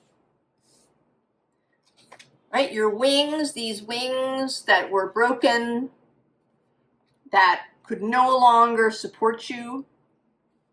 You couldn't fly with those wings anymore. You were trying to repair them, to rebuild them. You're finished. You're coming down out of the tree. Allowing confidence, allowing this knight to move. Next step, Queen of Wands.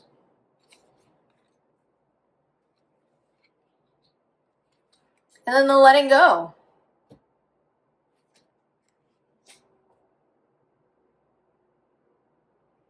The letting go. Just get up off the ground and leave all those cups and all those snakes behind. Who's under the Seven of Cups? Oh, look at it. It's the King of Swords.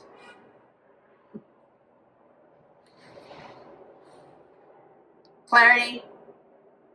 Personal authority.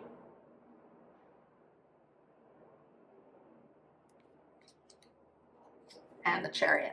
Oh, and we also have death.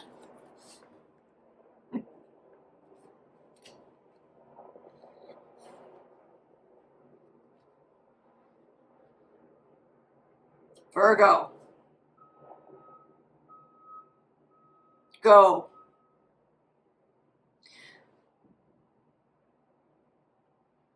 Allow this light to grow again. End whatever search or hope or I don't know what it was to rebuild this bridge in some way. Let it go.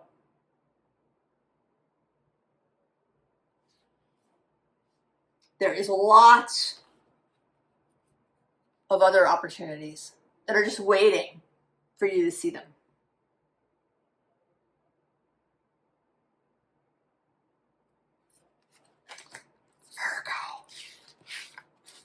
Virgo. You're so ready, Virgo.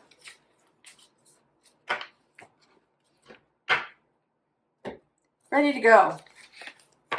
Ready to burst into flame.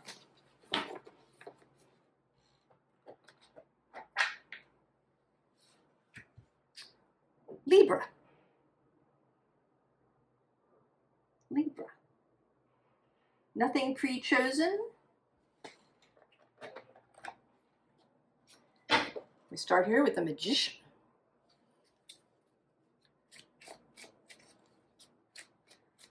This moon is square. Your sign, of course, Libra. Squares are wonderful opportunities for change, for dynamic action and possibility.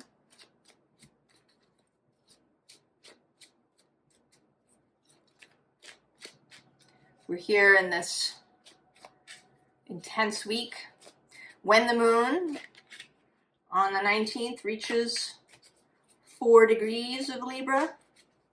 She will make up the 5th point of a 6-pointed star with Jupiter, Uranus, Neptune, and Pluto.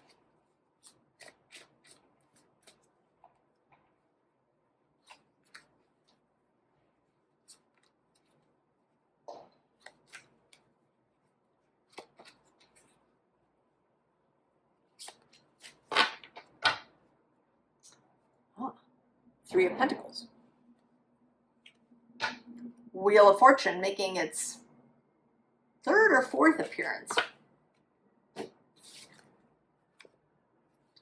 Ace of Pentacles. Ace of Wands. 7 of Pentacles. The Sun. And the Knight of Pentacles. Well, Libra.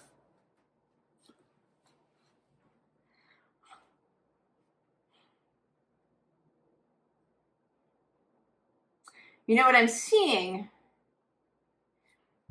is a coin sort of dropping into a slot, you know. If you're not old enough to remember payphones,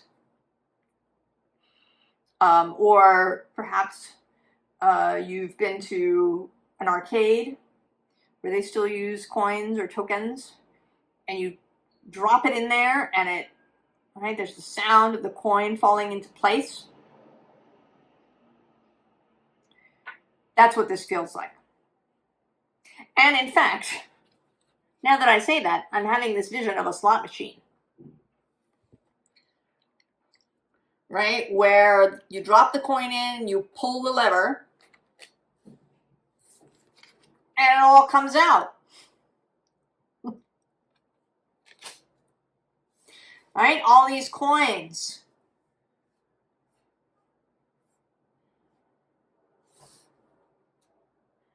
Something is clearly coming together. What's under the 3 of Pentacles? Oh, it's the Hermit, interestingly. And behind that is the 10 of Cups and the 6 of Swords. Below that is the 10 of Swords and also Strength. Oh, and Justice. And the Devil, too, actually. I mean, this all just seems like a bunch of things coming together. Right? Like the ship coming in, happiness, you know,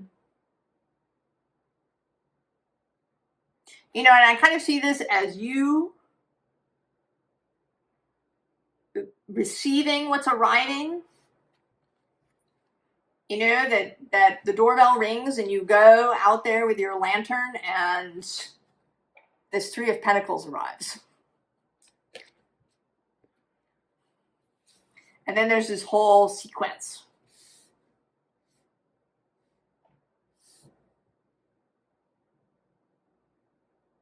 And whatever this incoming is, it might actually be money. Or some other kind of resource that enables you to really get going. You've got plans, Libra. That is very clear. You've got plans, you've been thinking about them, you've been focused on them, you've perhaps been doing very deliberate manifestation practice, or I don't know, you've been making lists.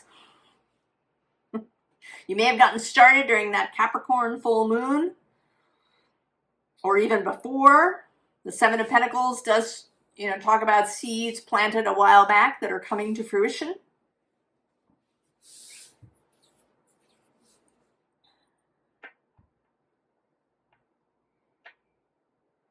And now that coin is going to drop into the slot. That's interesting. This deck that wants to come out next.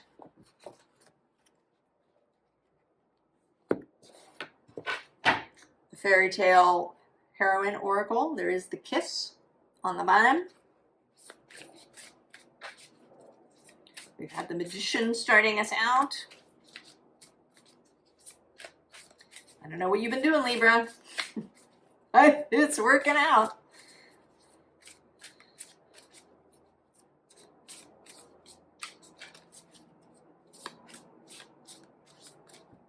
The sun, has this blue ribbon. It's winning.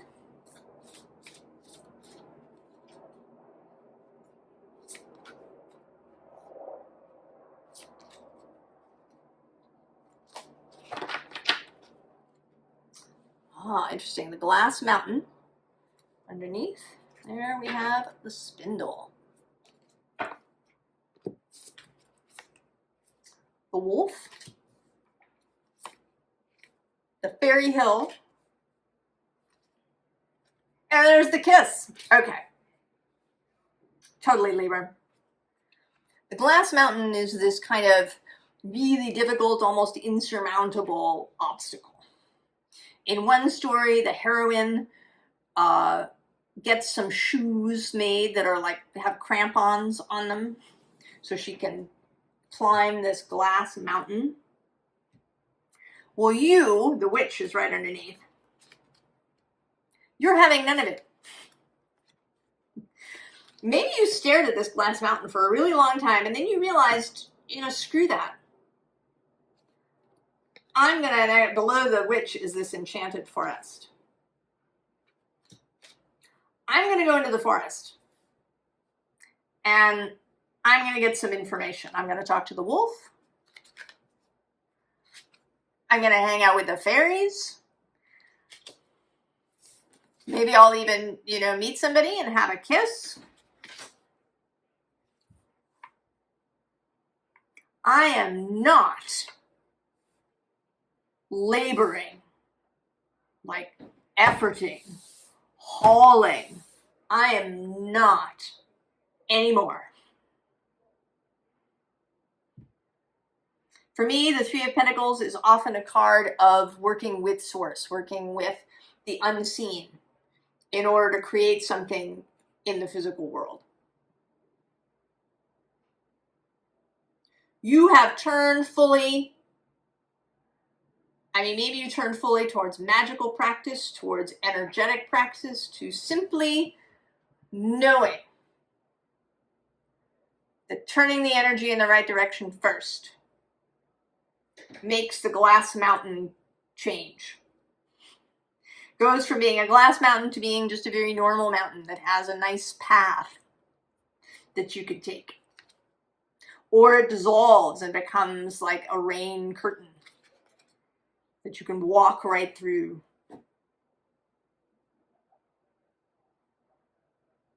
Whatever energetic, manifestational, magical work you've been doing, it is paying off, Libra. You have kissed spirit.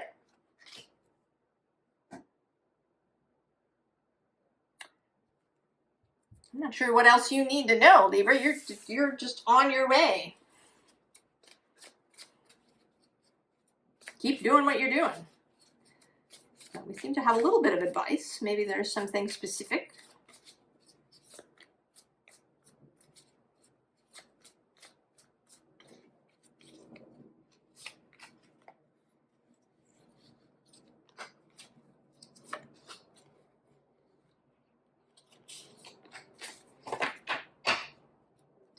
Oh, there she is, Queen of Pentacles, Venus,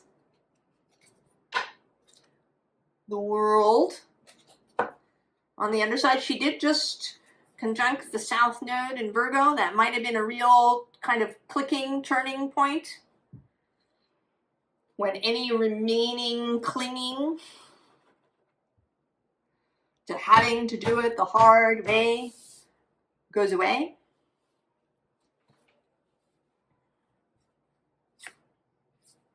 Eight of Materials, magical workings. Seven of Emotions, Seven of Cups. Seeing the various opportunities. There's the Ace of Materials, Ace of Pentacles showing up again. And there's the Hermit again.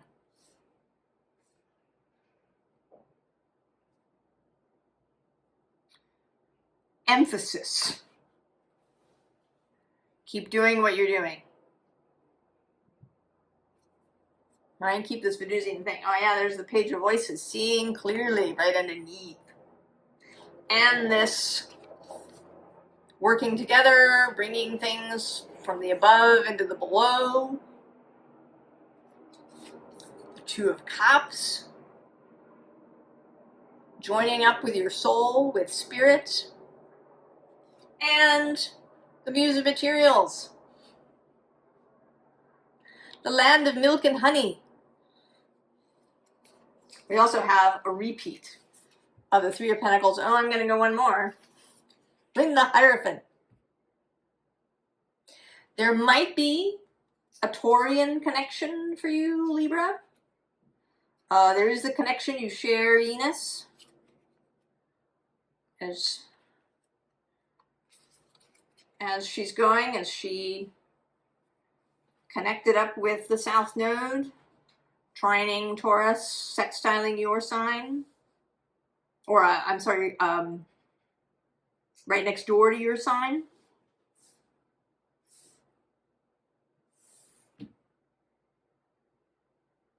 Or it may be that you're going to get together with the Taurus, that there's going to be some working together with the Taurus. But essentially, keep doing what you're doing. I think that some choice is going to be presented to you.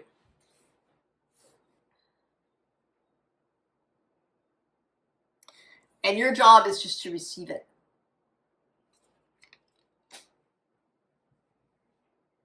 With confidence, with knowingness, and with this spiritual direction.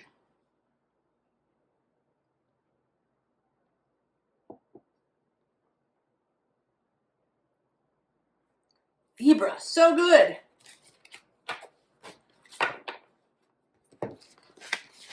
So good. Keep doing what you're doing. Be ready. And then come and tell us about whatever fabulous thing happens.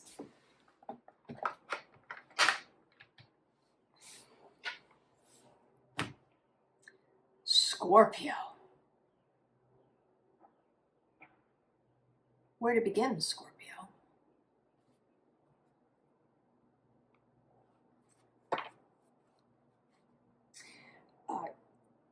Last night, when the Mercury-Sun meeting perfected, I pulled this card. Let's see if it has some significance for you. The revelation of a dream, the realization. That was the luminous flame getting itself seen.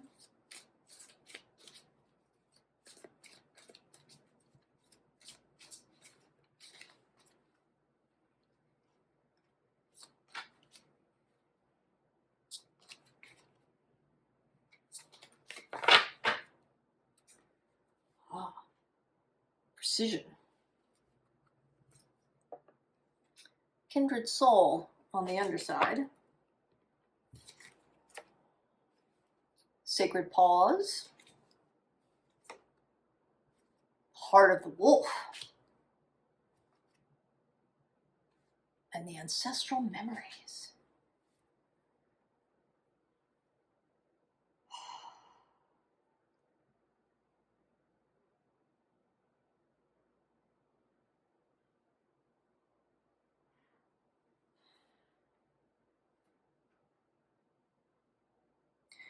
There's a meeting in the offing, right? We have this kindred soul with her wolf, and there's you with the heart of the wolf.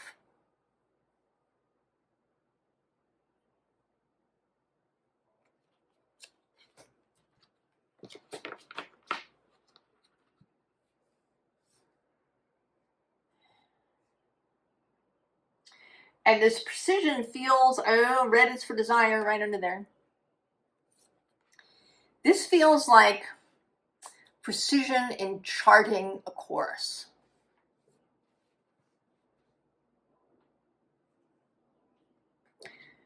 That you have been very particular and precise about how you've made choices in the last few months, the last year.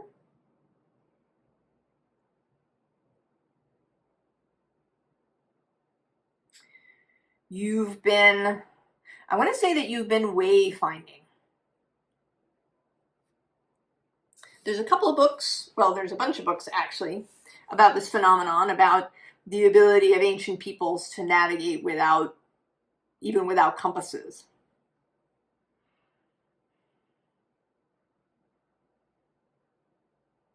And mostly they focus on sort of what one might call scientific kinds of things, like having a mental map, paying attention to the stars and the sun and the wind direction and the waves and all of these things. But there's more than that. And you know it. You know this, right? You've got your feet in the waters.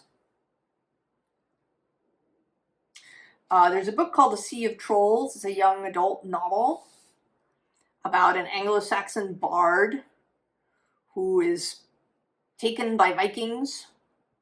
And there's a Viking on the ship who is their navigator. And what they do is he gets in the ocean and he tastes water. He bees in the water.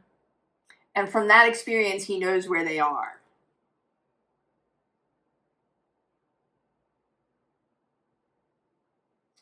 You have been learning to wayfind.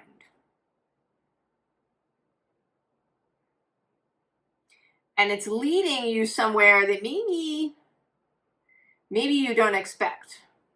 I don't know if you expect to see this person. There is a sense of expectation in this card. You know that she's kind of looking out into the forest, maybe waiting to see somebody emerge through the trees.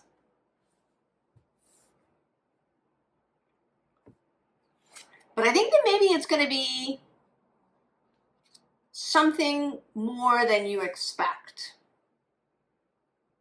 or different than you expect. Scorpio. There may be a past life connection with ancestral memories. Or you may realize that you've been in telepathic communication with this person without knowing it.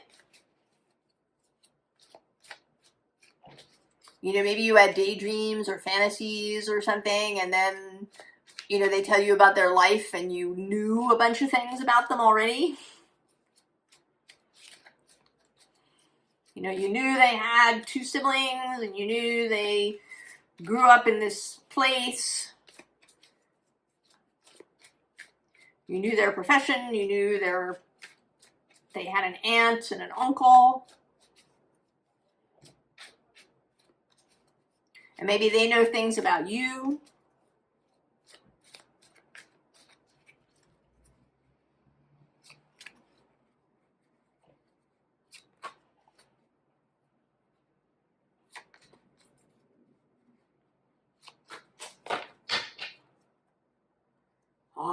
Page of Wands, exploration. And there's the Ace of Wands, energy on the underside. Queen of Cups rather, intuition. The Magician. Change. Oh, and the Hermit making yet another appearance. There is, I think, something definitely about this South Node at the edge of Virgo, the meeting of the South Node and Venus, the trining of the South Node to Chiron.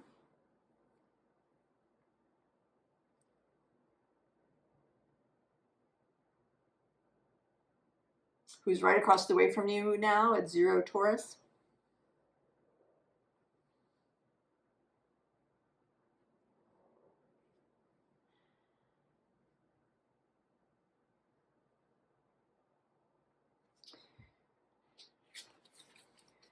I want to say that there's this communication happening. And actually right below this page is the Lovers.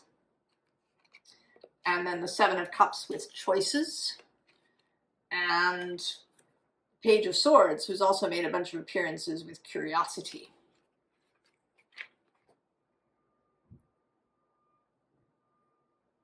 So there's this communication that I think may begin to be more obvious.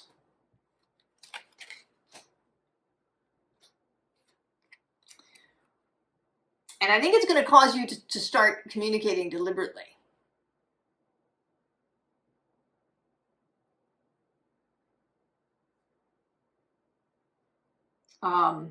You know, this feels like sending a mental letter. And then there's this change period where the message is delivered. I don't know how long that might take. I don't think it's not, you know, months and months. And then there's you waiting for the response with confidence. You know that it's coming. I mean, if you really got your feet in the water, if you're navigating in this wayfinding way of following your heart, moving with your feelings, you know, knowing what's a genuine intuitive impulse and following it, then you're going to know when to go outside with your lantern for this person's arrival.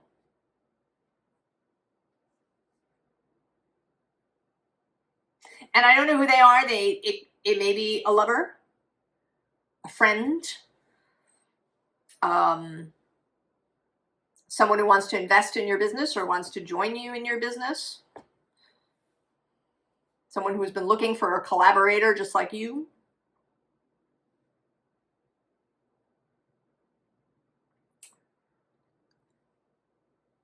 I mean, it seems to me that the advice here largely is to keep your feet in the water, to keep wayfinding.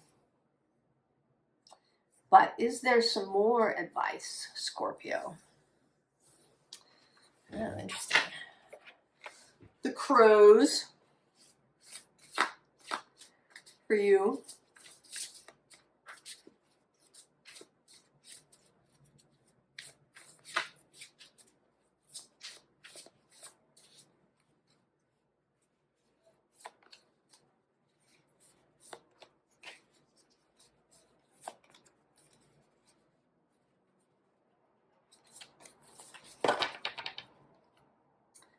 Oh yeah, there's the distance.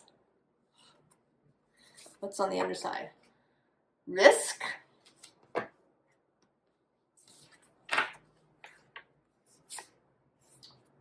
Ghosts. Waterproof. Caching. And bond. Okay, so the advice is to finish,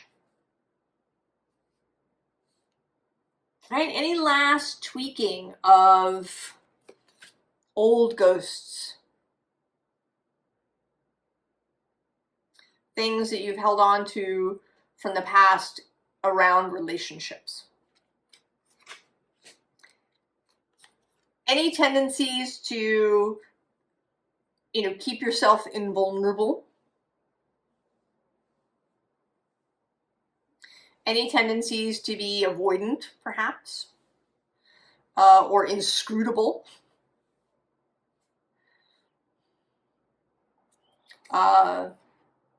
Any tendencies towards really wanting control. Any tendencies toward hiding things. Either keeping secrets or just keeping parts of yourself hidden, always keeping some part in reserve.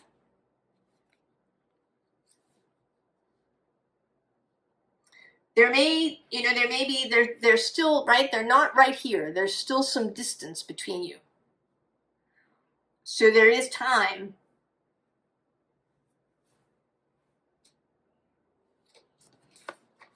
right? Eyes on the bond.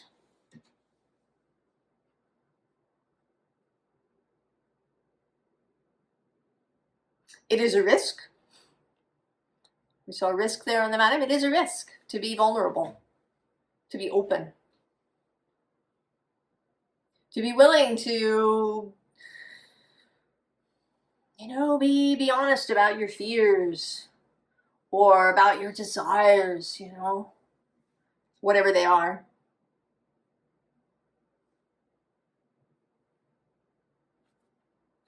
Below this distance, we have luck.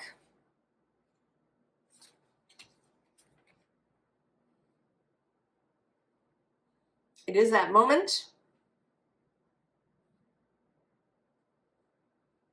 Venus is going to retrograde through your sign and back into Libra and then forward again. My feeling about that is that whatever this person is, whoever this person is, that they will arrive before that happens. Often when we have these dysfunctions, distortions within ourselves that we need to clear out and realign, we need another person. We can only do so much on our own. We can do this work, but eventually, it kind of comes to the test with a person. And it may be that there's going to be a little thing that happens, that you meet and that you work on this together. Right? This is a kindred soul. And whether this is romantic, deep friendship, and even a collaborative professional relationship. Because there can be dysfunction there too. Generally, if there's dysfunction in relationships, it's going to color everything.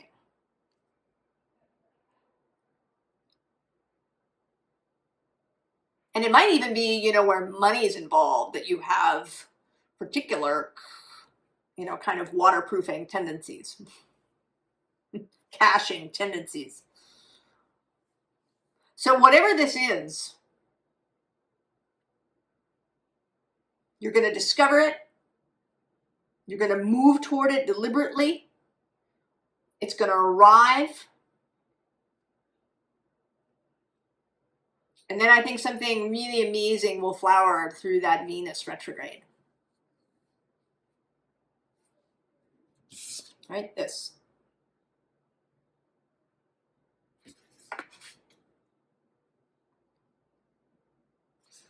Scorpio. So wonderful. I hope it sounds wonderful to you.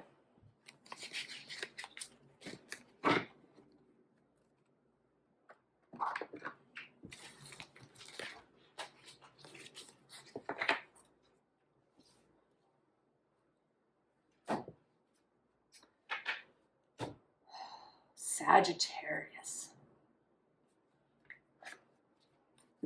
Aries, Sagittarius.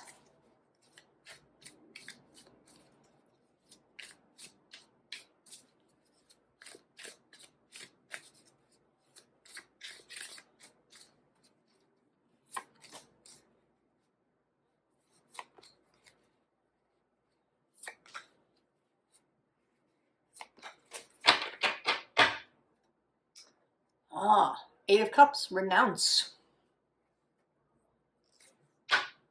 The Star on the underside. Victory, Six of Wands, Jupiter and Leo, he's there.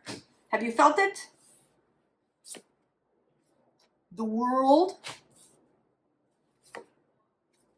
Peace. Two of Swords. And Death. Sagittarius.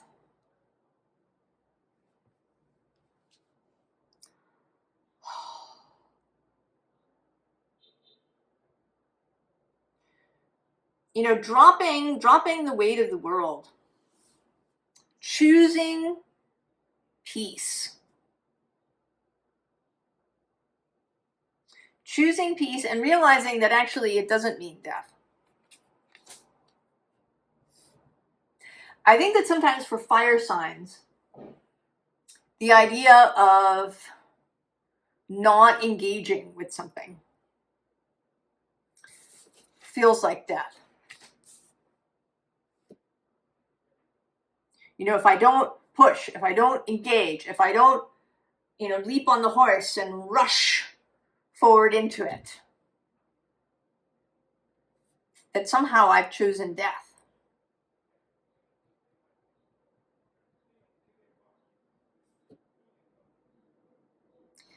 And I think you're letting go of that idea.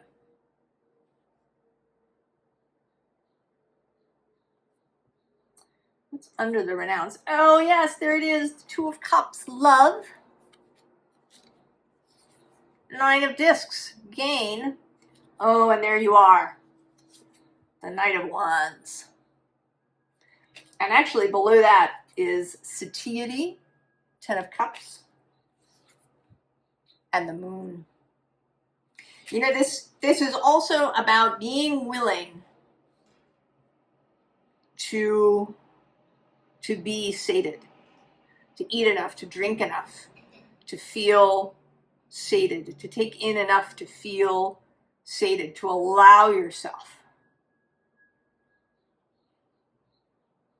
to just relax fully, to take the victory without needing to litigate it or jump up and down about it or, you know, talk about it over and over again. And I'm drawn for the first time. Usually I'm drawn actually mostly to the wands themselves. But now I'm really drawn to this laurel wreath that's around the hive there.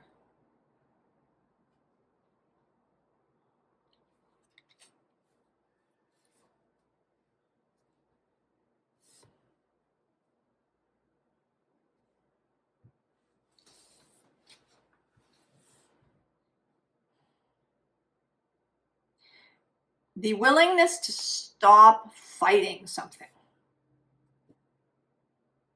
To stop fighting something from the past, to stop carrying the weight of years or centuries or ancestral stuff, family stuff.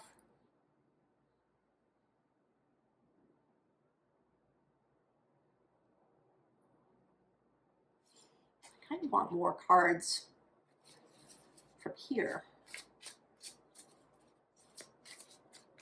So this isn't, I feel like that the cards are coming out of here rather than a new deck. It's not so much about some magnificent change.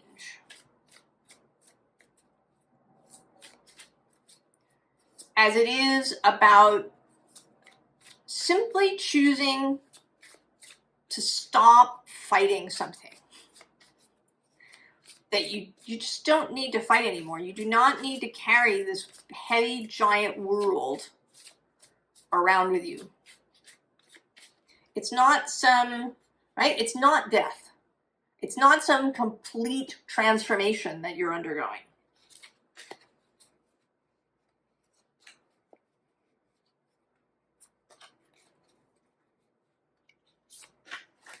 I'm sort of seeing it as just like changing your shoes, you know? You know, maybe you had a pair of shoes that just didn't fit and you just forced yourself to wear them. I'm gonna break them in. Just take them off. They don't work. You're not changing your entire outfit, you're just changing your shoes. Right here, this 10 of Wands, just dropping that weight that has oppressed you. What's on the underside?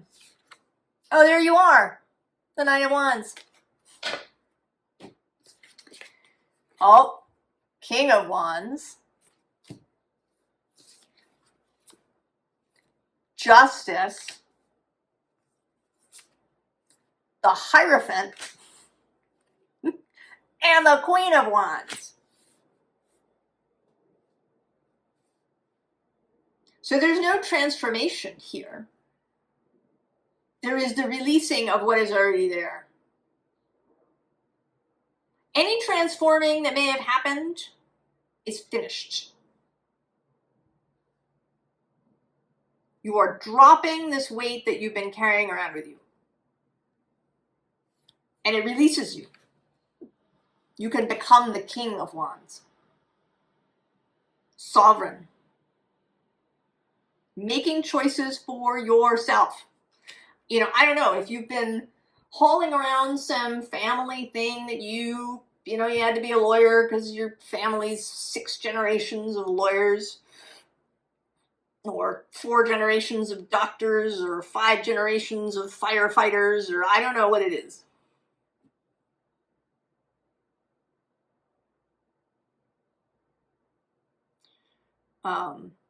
Or everybody in your family has an advanced degree, or everybody in your family is married and has children,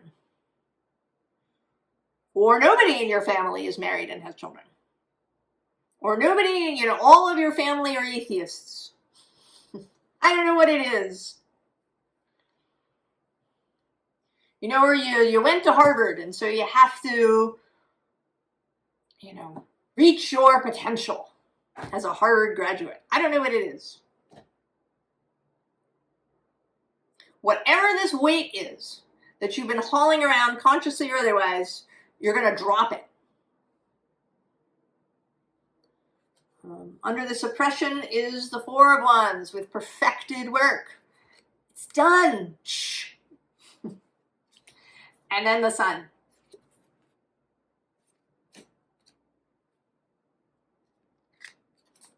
And finding balance, making choices that follow your heart, that don't owe anything to anybody.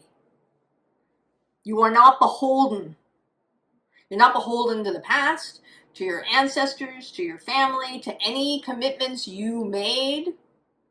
Maybe you made some commitment or some intention when you were a young person, and now you feel like you have to follow it all the way to that arrow that you shot. You must reach the target. If you turn around, it's death. No.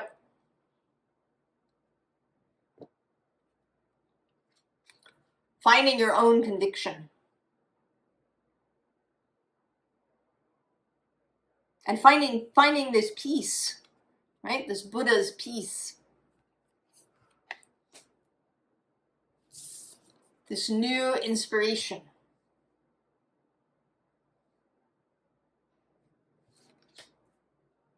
Sagittarius. Coming home to yourself and dropping whatever this world is. Advice? Particular, specific advice? Well, we start with freedom on the bottom here.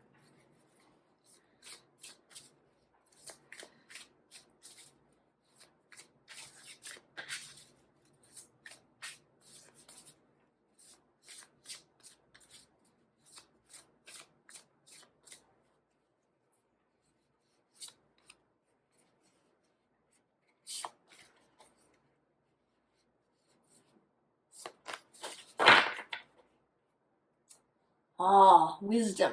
Yeah. Flexibility. You're a mutable sign. You're going to change course. Rainbow, waterfall, miracles. Bee spirit, prosperity. And the phoenix, transmutation.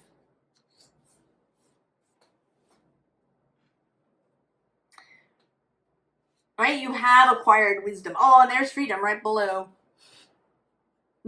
And also grace.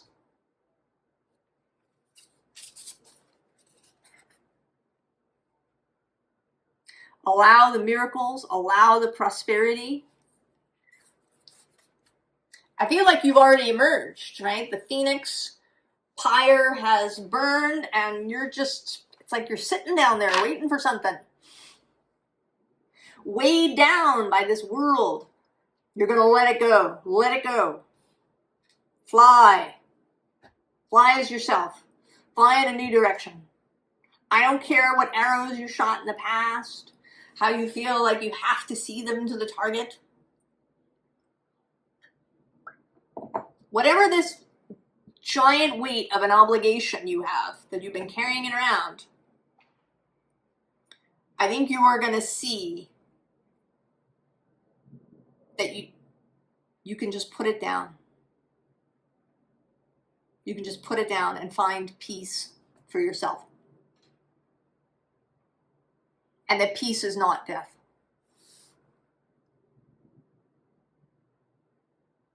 Wisdom, grace, miracles, prosperity. Sagittarius.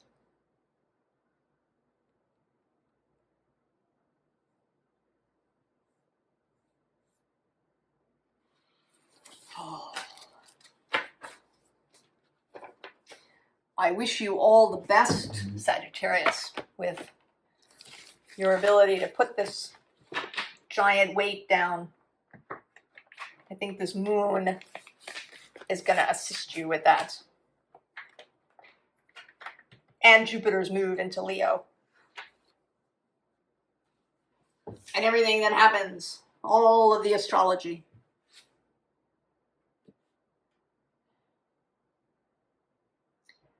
Capricorn.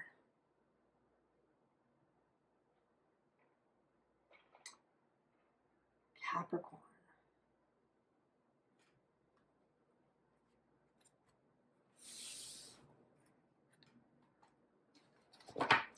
The priestess with the moon here starting us out.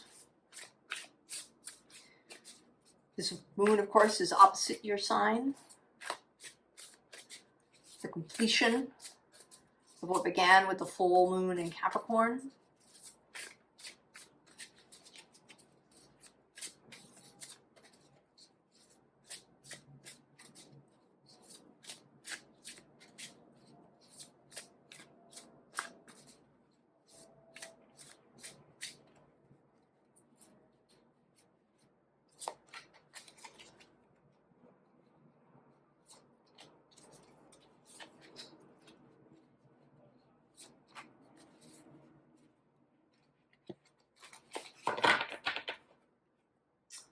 Oh.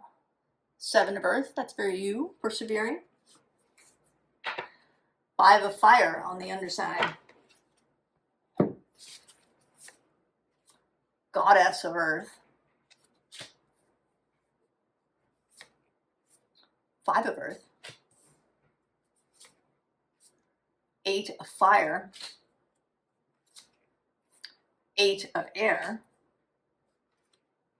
And Eight of Earth. Capricorn.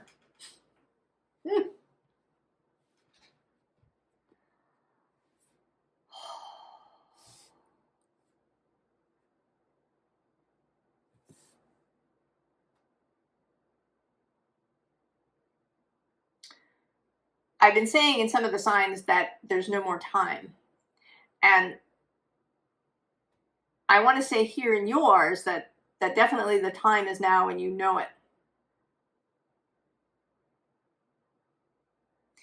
It feels to me like it's like you've been holding on to a secret, or to some magic that you've been kind of nurturing it and keeping it under your hat. Because this is my breaking the fourth wall of tarot card. This deer is looking right out at us. Like, I know that I'm in a tarot card. I know I live in a magical realm.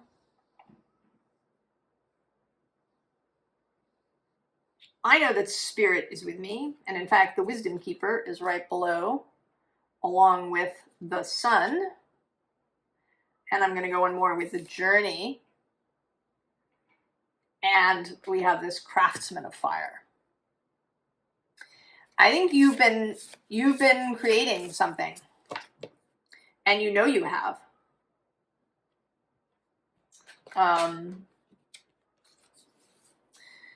That right, this five of fire, the fives are change, creational space. It looks, right? You can't really see anything going on. But you have been creating something and you are about to reveal it.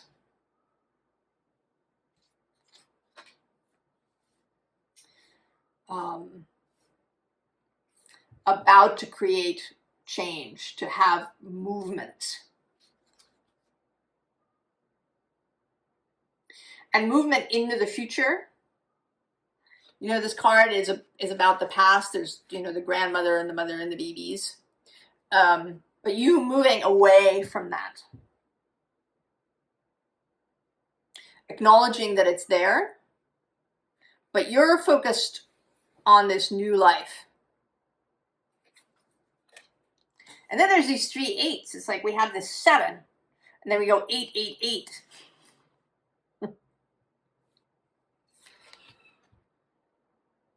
Right? Energy. This seems like kind of getting other people involved.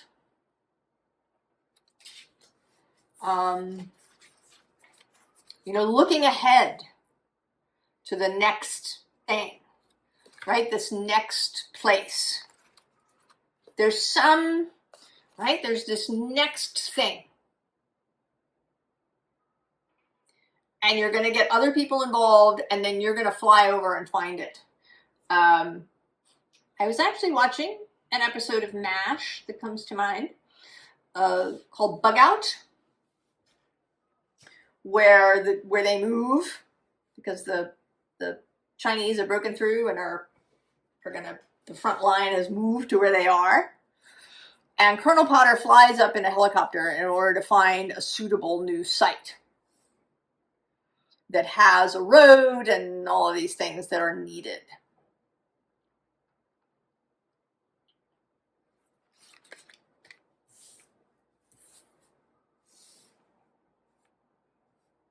Capricorn. I don't know what it is you're building, but you're building something, you know what it is.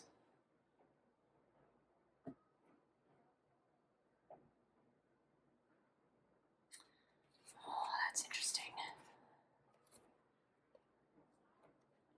Starseed deck that wants to come out. Came out for Gemini too, interestingly. In their case, as advice.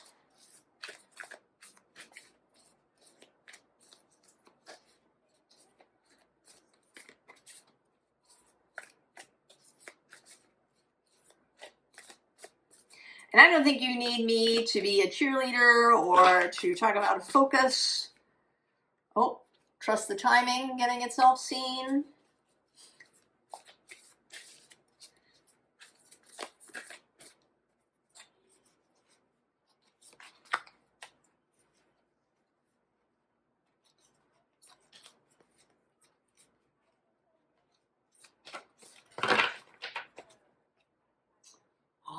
Star Keeper, Cosmic Ancestor, seed the light by staying grounded. You know, this feels very much like that. Underneath is the void, which says stop, embrace winter, great cosmic womb. The underside is beneath the surface. What's really driving you? True motives, breaking free, but also what are you hiding under there? The great severing. Mars energy, anger, conflict, softening to love. Trust the timing coming out. Trust the wave you came in on, time is not running out.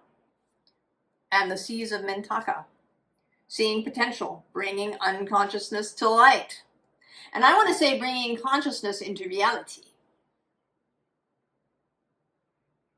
Like things precipitating into reality. The above becoming the below.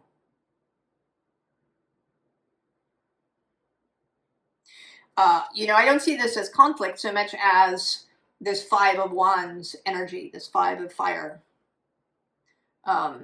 Continents moving, earth coming together to form mountains, maybe earth breaking open and rivers flowing. All of that tectonic geological stuff that I think, normally takes a really long time, but now is going to start to move fast. With all of this 8 power. Capricorn, you are emerging as a force.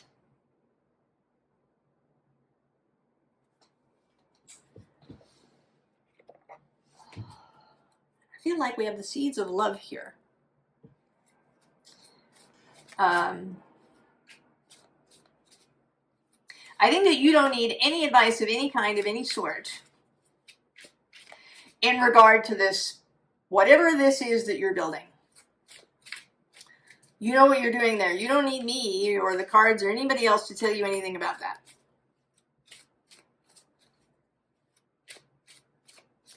I think that maybe you just need a little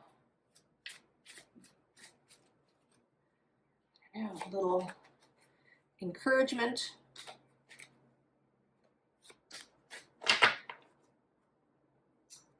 Windflower. There's grace showing up. It's been there several times in different decks. There is a little something here about really enjoying the process, right? Like watching it unfold around you. There may be a tendency to get caught up to, burn the midnight oil to do this kind of thing, and perhaps there is, a little danger of burnout or exhaustion or,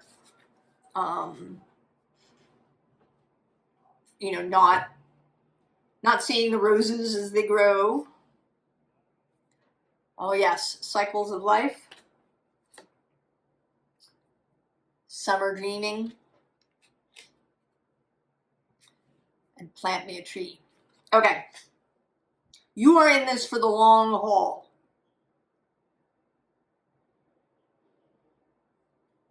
And I think that you know that, but there is all this fire, this enthusiasm, this energy moving forward.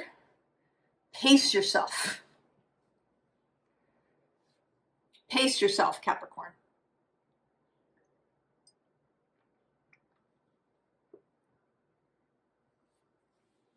Take care of yourself. Know that things are cyclical. There may be periods when you do have a lot of energy, when you can get a lot done, when a lot of stuff happens,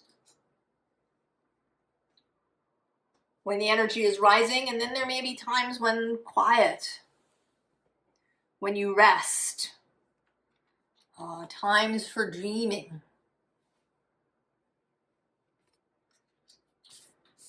Right? You plant a tree and you know that it's going to be a long process. 10, 20, 30, 40, 50 years of the tree growing.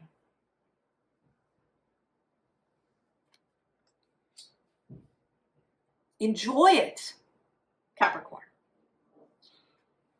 Enjoy the process. What's under Windflower? Oh, not that you need it. Confidence.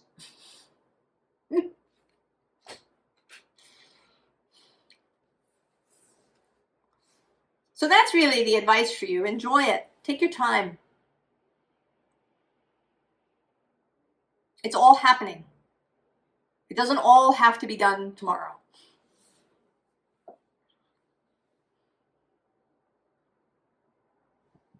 Relax. Enjoy yourself. Allow others to enjoy. Let the cycle happen of high energy and low. Right?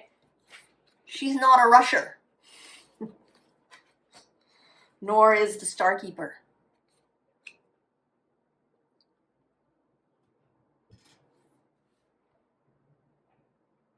It's all happening, Capricorn.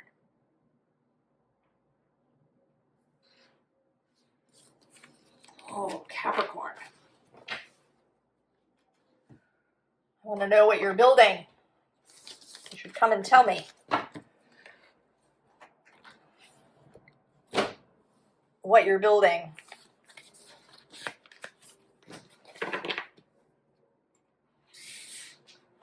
What secret have you been keeping under your hat? Aquarius.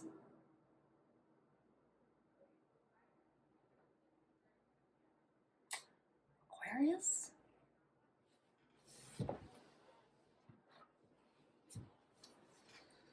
You have the Hanged Man starting you out. Aquarius. We're already here. We're moving into the zone. What everyone is referring to as the basket or Barbeau's basket. He was an astrologer who predicted a number of things very accurately. He was very optimistic about the basket. Also, Jupiter's opposition to Pluto in your sign. There's actually, today, I'm recording this on the 13th, there is a yod that is going to happen. Pluto and Neptune, sextile, and Venus in Virgo, forming the tip of the yod, around 4 degrees of Virgo. It's not a long-term yod. She moves pretty fast. But she has been a motive force, I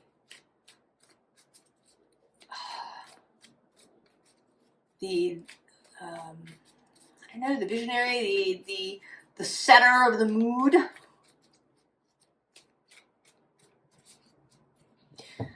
It's like she's set the stage, set the room for this grand meeting that's happening. I'm going to sneeze.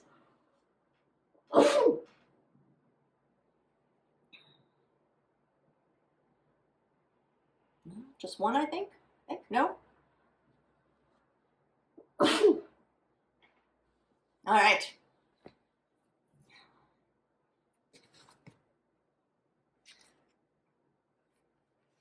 I don't know. Is there a release that needed to happen there?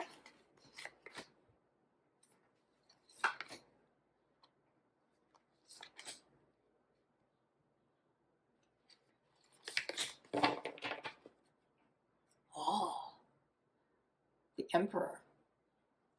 We were just talking about planting trees in the Capricorn reading.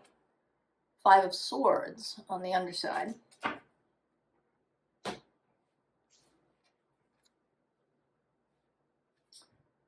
Daughter of Swords. 9 of Wands.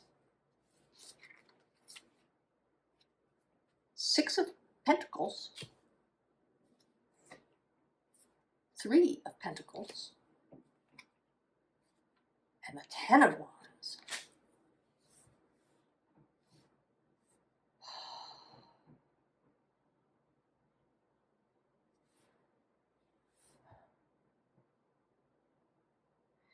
This feels like a quest. Like you set out on a quest to find this.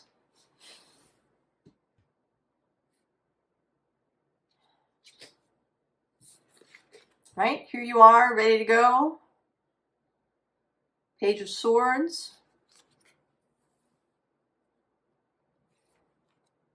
You did some climbing. You had this vision. You were climbing to the top of the mountain. But when you get there,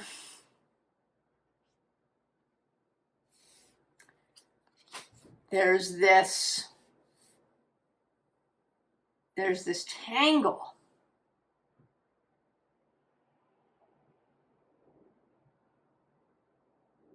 This tangle.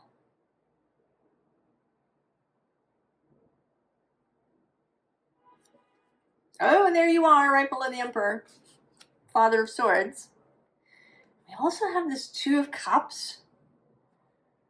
And this Magician. Oh, and there's the Empress.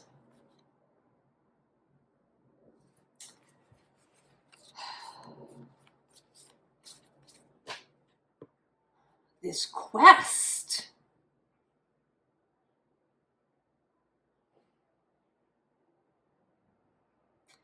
But there's something that's not right about it.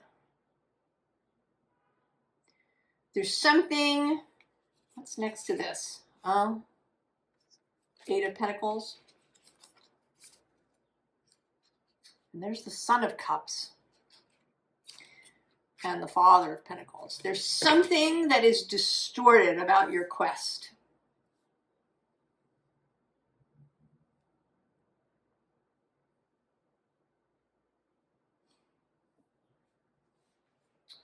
There's something.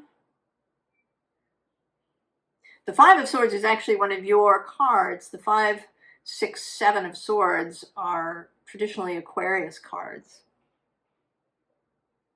And it is in the 5 of Swords decan that Pluto is now moving retrograde. I think you've been on some sort of quest that's not right.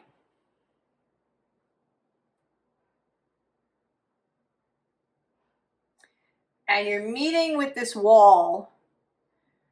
And I think that initially, I mean, your first response is to just keep going, to try and find a way through. But I've been reading some stuff about navigation without tools, like wayfinding, the way that our ancient peoples navigated. And there's a story that the author I'm currently reading talks about an expedition. And they come to a place and they're meant to go down this particular river. That's their plan. But they make a mistake and they start down the wrong river. And even though nothing looks like it's supposed to, you know, they had some information from local sources and other people about what they were going to be seeing along this river. None of it matches, but they keep going. And it ends badly, but it ends with difficulty. Because they're not on the right track, but they ignore all the signs that they're in the wrong place. You are having a really big sign that you're in the wrong place.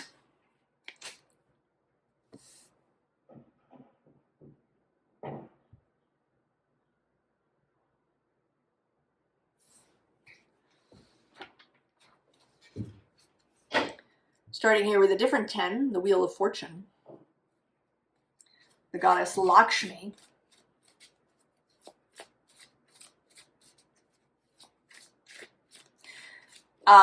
You do have a reputation, don't you, Aquarius, for stubbornness.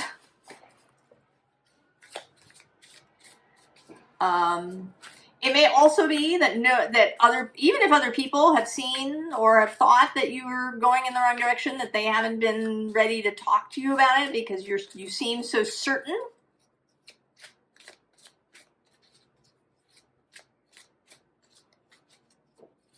Well, now you're getting a really big sign.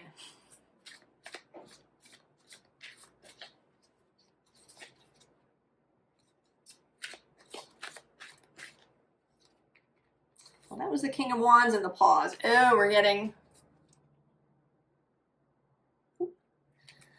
low battery, but I'm going to make it through the end of your reading, Aquarius. So she is Kuan Yin.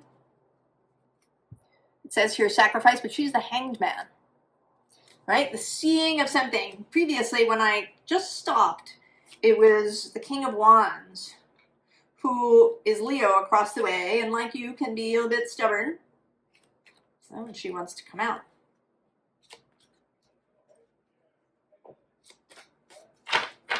And right in the center. Oh, there's strength. Oya, goddess of storms. There's the Seven of Swords, that distortion underneath. Seven of Cups, confusion. Ah, but the Empress here showing up as fertility. There's the sacrifice, Kuan Yin. Oh, Isis with magic. And there's the Eight of Wands. Okay.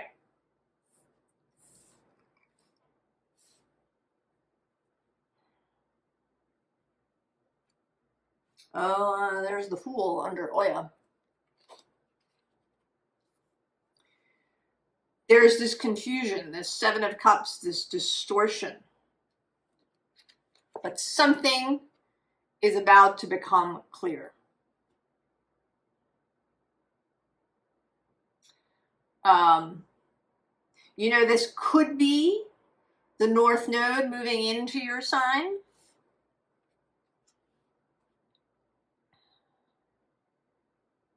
Moving out of Pisces and into your sign.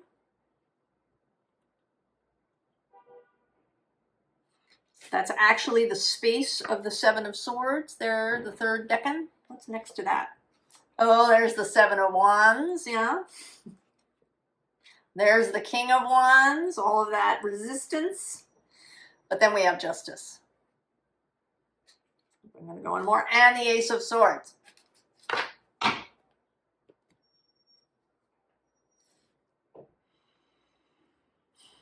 I'm not going to link it necessarily. I don't know if there's an astrological thing. Maybe it's an astrological thing to your chart specifically. I think it doesn't matter. There's going to come this moment, right? She's got her hands across the way. Don't go this way.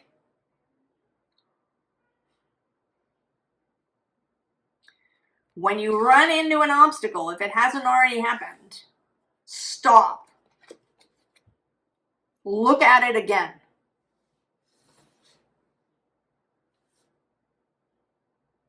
Think about it. Look at it from all kinds of angles.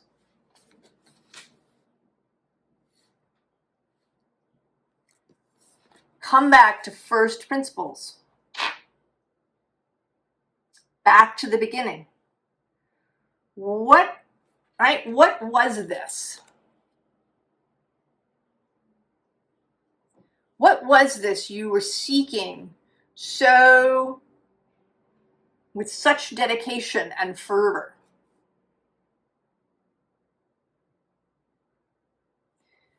Is it what you really want? Or if it is what you want, is it really over there? Is it really at the top of the mountain?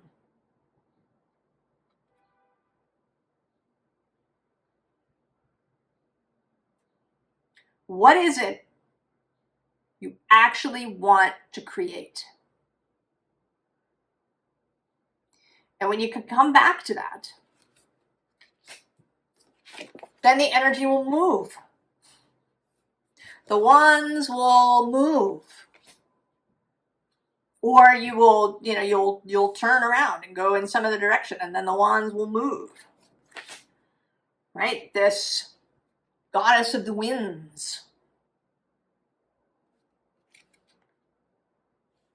is going to assist you. Instead of fighting against the wind, it will be at your back.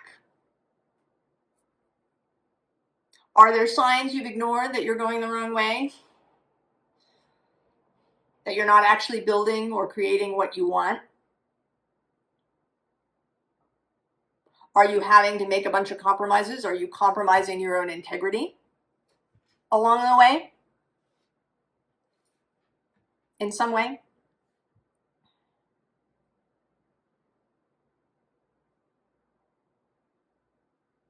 What is it you really want to build, Aquarius? What is this quest really about?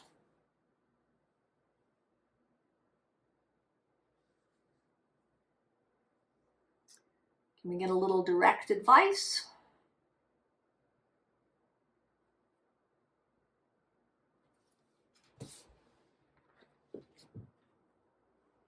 Ace of Air, Ace of Arrows, the breath of life on the bottom there.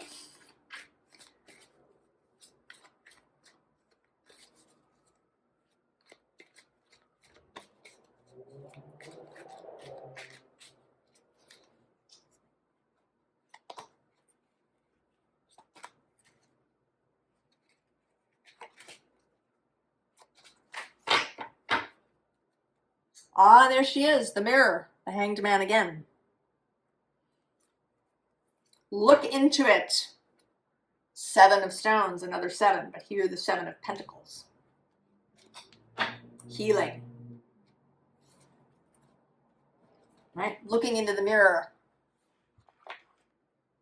What is it I'm really trying to build?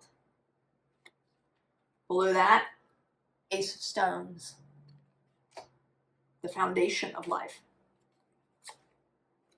The Stag, strength in this deck, repeating. The 8 of Stones with skill. The 8 of Vessels with rebirth. And the Knight of Bows. The strength to re-examine. The courage to say, I'm going in the wrong direction. I'm going to turn around. I'm not going to stick to it just because, I told everybody that I would get there. I can't turn back. They'll call me a quitter.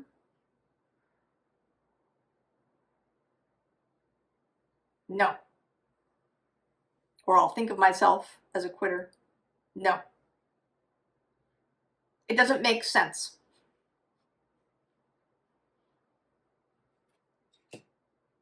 You have 4 8s. Capricorn had 3. You have the 8 of Wands, Cups, and Pentacles, as well as the Stag.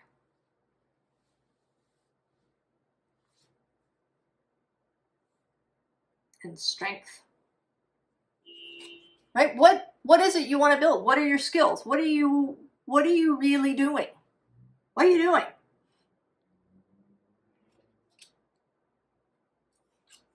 You can change.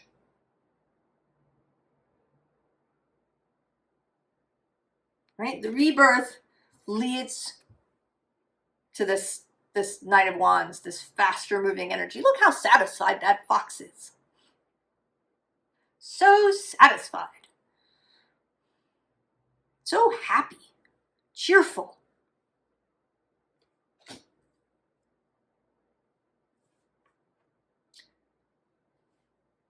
When you run into the block, Aquarius, pause before you try to, hack your way through it.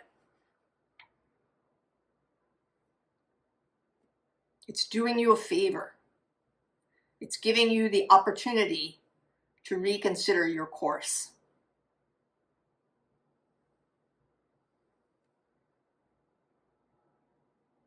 I think your goal is probably gorgeous and beautiful, but it may be that you've lost sight of what it really is.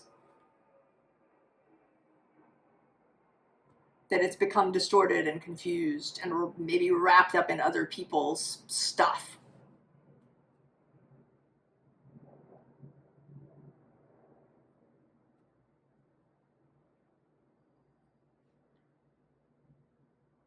Look at it from all the angles. And then begin again.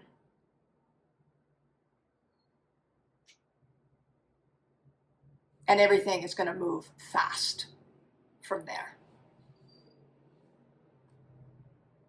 So good, Aquarius.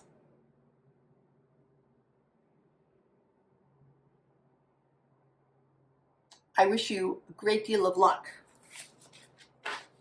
and joy and fun on this journey.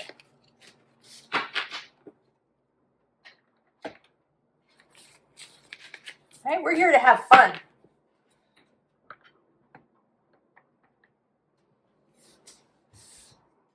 Pisces. Pisces. I'm not sure if it means anything, but I am doing your reading at the end, of course. But after a break, I've had lunch, fed the cat. There's kind of a sense of clarity. The deck is really clear.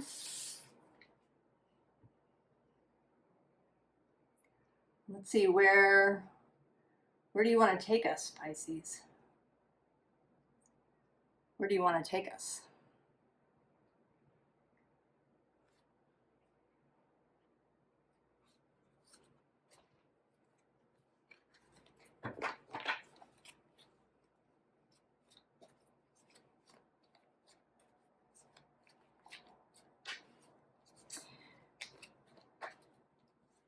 There isn't quite the same sense of a thread that really runs through everything. There's been some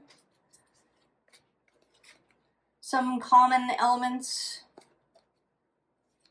cards reappearing, like the Knight of Wands and the King of Cups, but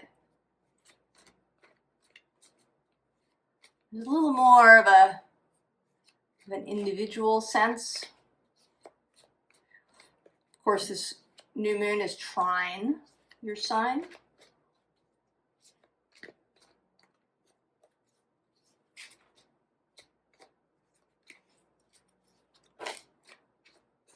There have been a lot of jumpers. 7 of Pentacles there.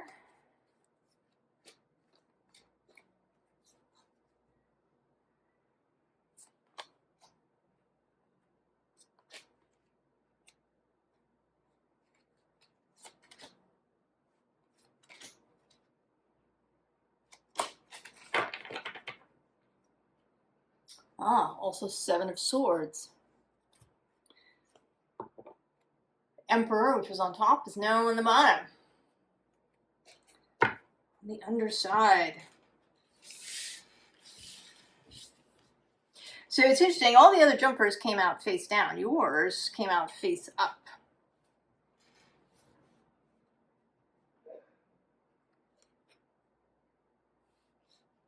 Knowing that you've been watering, it's kind of right up front. Oh, also the 7 of Cups. The Sun. The King of Swords. Knight of Wands, probably the most frequent visitor. And the Page of Wands.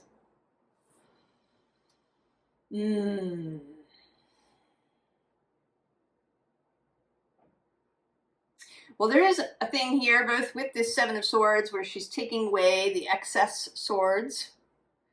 Usually, it's actually interesting. Usually, this card is shown with someone taking away 5 swords and leaving 2.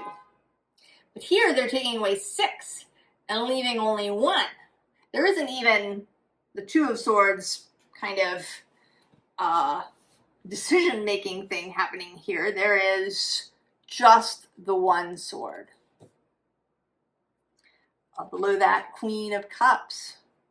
Also 6 of Wands.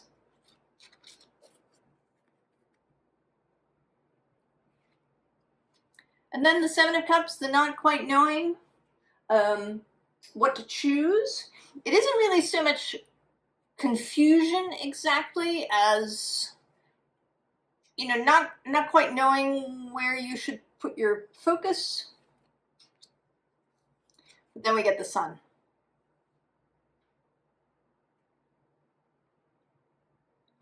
Absolute vision.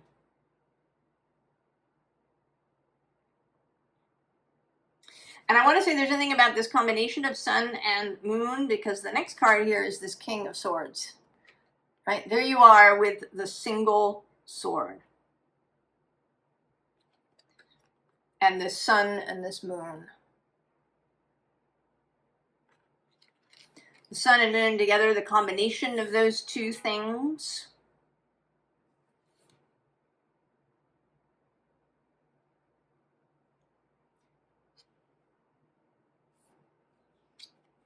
Then Knight of Wands. The ability to move. Although I think actually that this is something else rather than you. This is you, right? You're this King of Swords. The clarity coming through. Yes, it's this. I've watered this garden. There are some choices. Maybe I've had a bunch of different ideas about what should happen. Maybe I haven't been sure or unclear. But now I know. Now I know where to go. And this Knight of Wands is some outside energy arriving. And there isn't, I want to say there isn't an immediate meeting. Right? You kind of got your back to her in both of these images. It's like she's arriving, but you're not initially going to see her. You may feel her with this Queen of Cups. You may feel like a tremor, a disturbance in the force.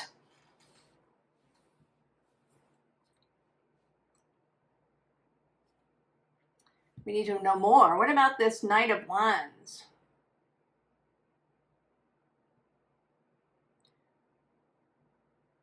The Knight of Wands.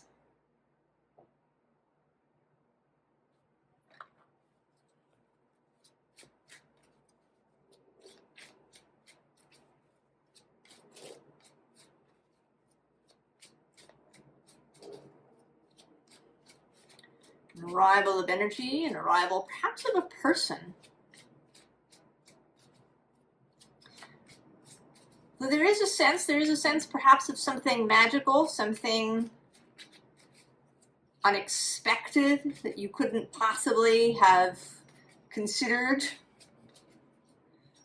That even the King of Swords cannot see.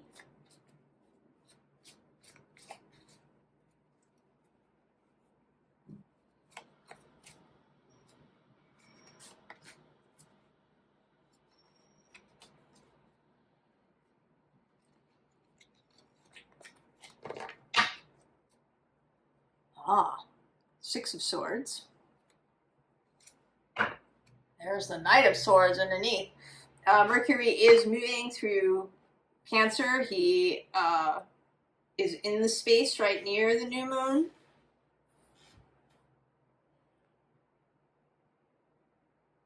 He's also crossing. 3 times he crosses the space where Venus and Jupiter is your planet, met. There is a strong Venusian energy to all of this. Oh, 8 of Wands.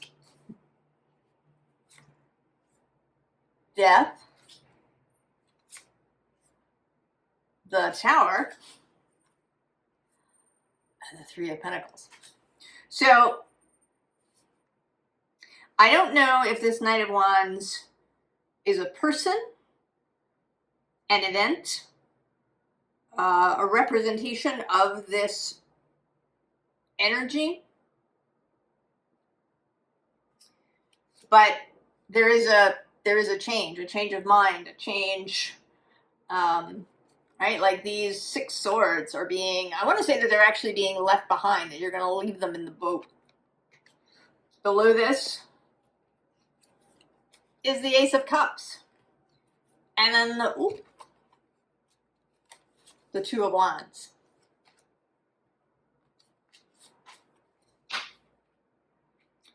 There's a freshness to it, but there's also a lot of speed.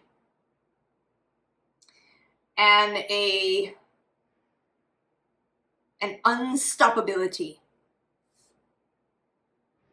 I've been saying that there's no more time. There's no more time. I mean, we've been talking about this whole, this year in general, but this set of alignments in July for months. Some astrologers have been looking at it for years.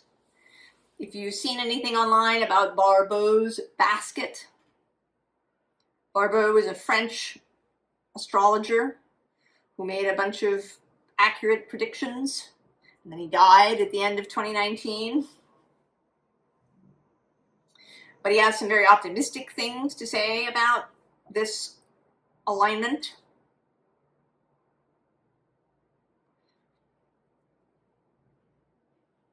But even though we've been doing all of this talking, I think we don't know. And there is this inevitability. It is now. There is no more time. There's no more time for talking about it. We're just in it. Talking about it, speculating, it's, I think, over. We're just in it.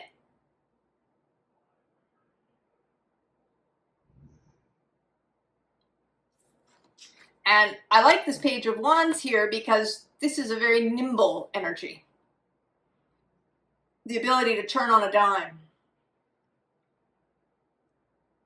I mean, we have this fast-moving 8 of Wands, and there's death and the Tower. Endings. But then there's the rebuilding.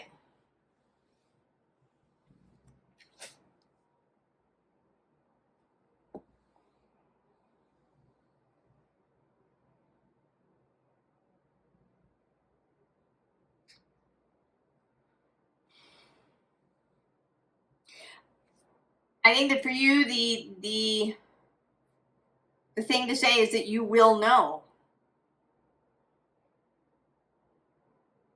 You will know what to do, but the knowing may come kind of moment to moment. I don't think you're going to be able to see that far ahead.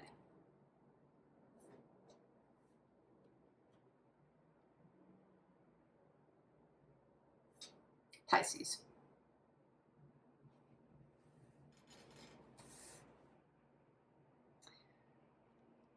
Is there some particular advice for you?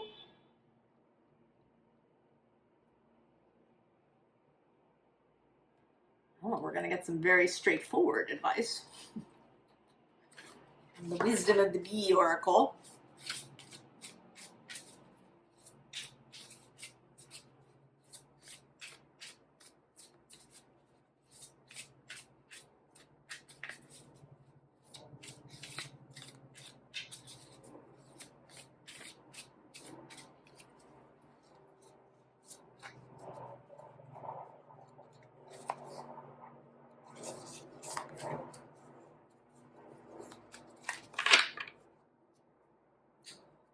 Expansion. Jupiter and Leo, baby. Observer on the bottom. Pay attention. We're going to move these things up a bit here.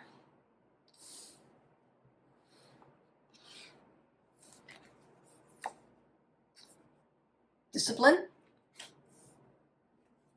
Is that a word that makes you itch? Protection. Dreams. An inner genius. Well, focus, focus, focus. Expansion below that. Co-creation. We also have mental clarity, optimism,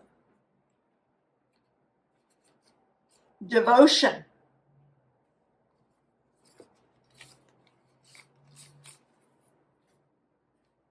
Right? All of that is in the discipline card. To be a disciple.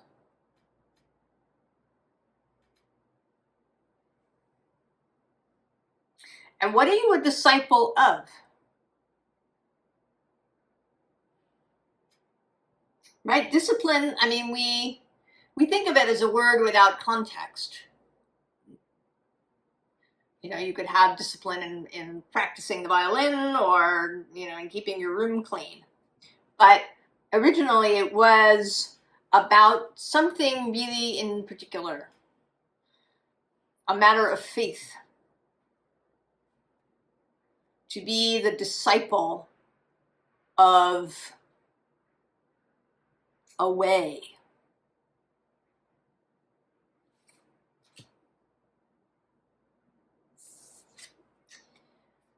And this protection.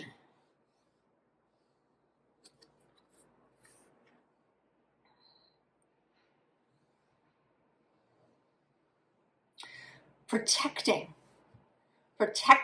the way, protecting your core, protecting your essence.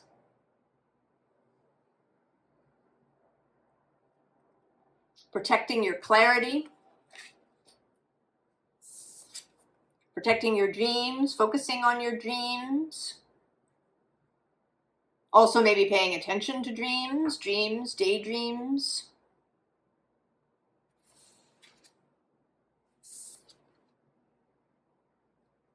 And having faith and trust in the inner genius.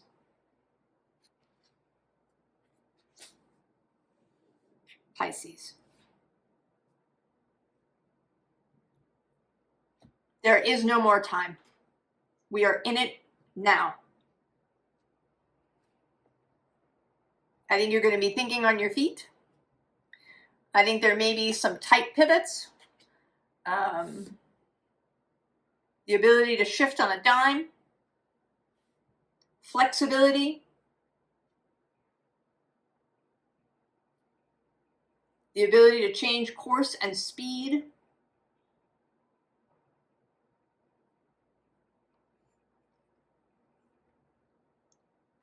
It's all coming to fruition.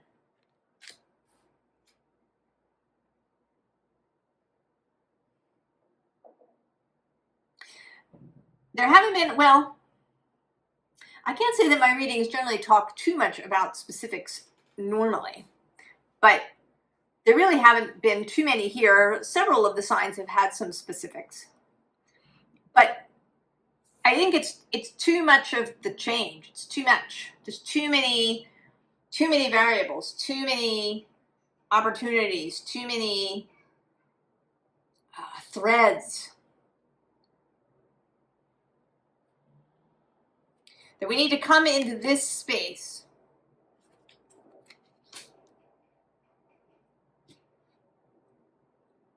as we move into the fall.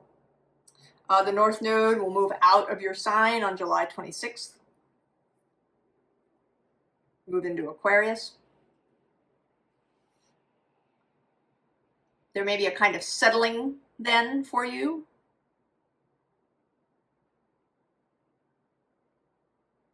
Right? That these things will stop moving quite so much.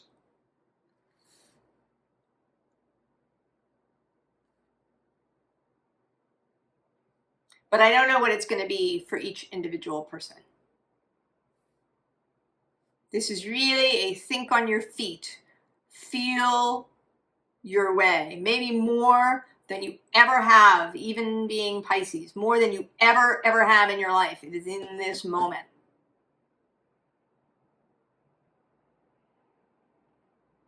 Right? That you are feeling the water.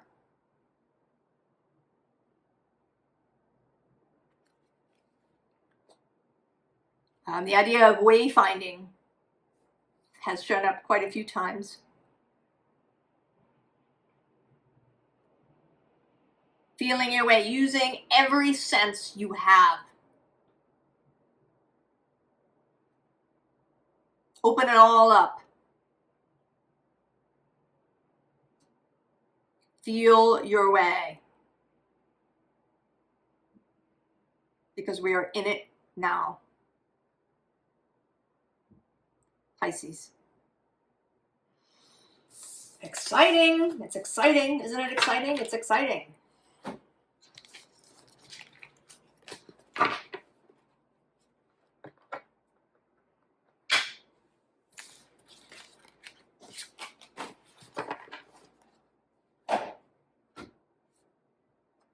Collective.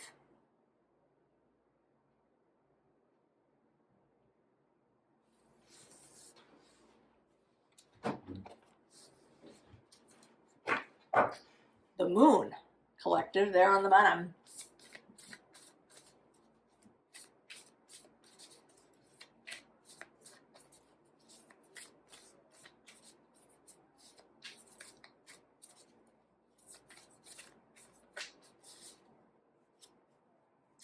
Just one card, collective, from this deck. Ah, interesting. Pisces, sensitized. Pallas Athena, think. Feeling and thinking. Together. Ah. Dignified. Strength.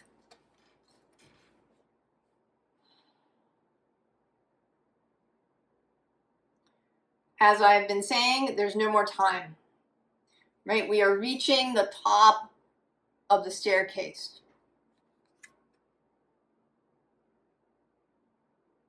I actually watched a little video the other day of this reporter's ride on a new super tall roller coaster at Six Flags, Texas. Over 300 feet tall. It's like 391, I think. And it starts out kind of gentle. There's a little turn, and then they climb, climb, climb, climb, climb. They hold you for a number of seconds, looking straight down if you're in that first car. And then you drop.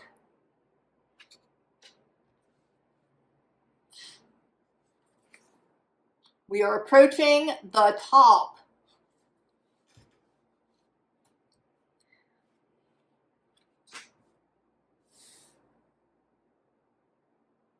But we're ready.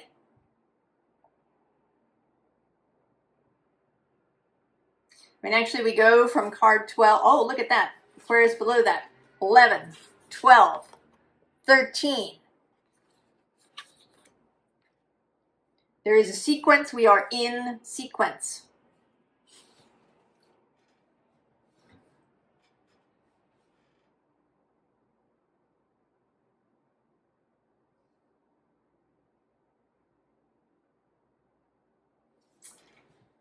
It's an interesting deck. All right, let's see.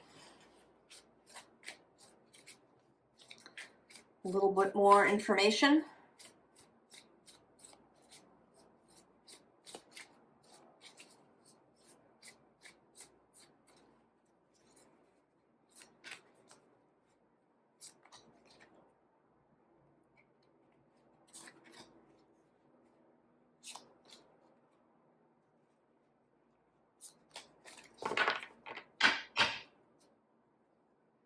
Ah, the Page of Pentacles.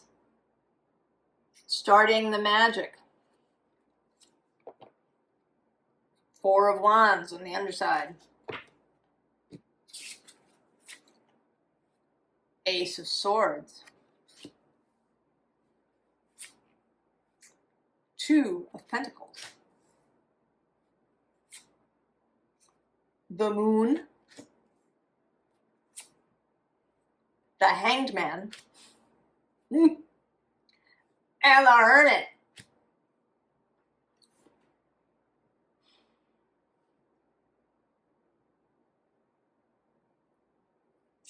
Well,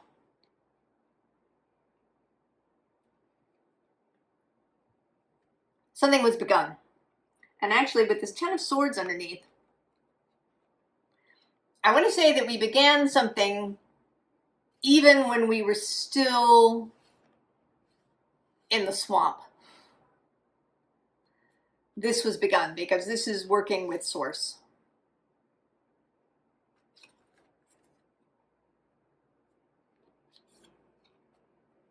The Ace of Swords arrives. The idea, the clarity, the new way. And we go. We know it's time. There's no more time. We have heard the chimes at midnight.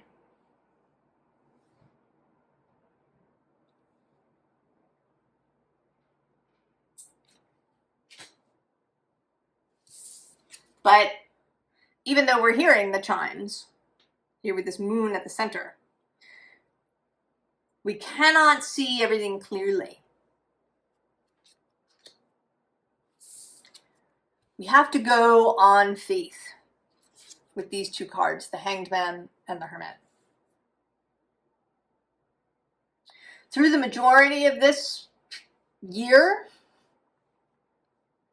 and even through the majority of this month, the nodes of the moon have been moving through Pisces and Virgo.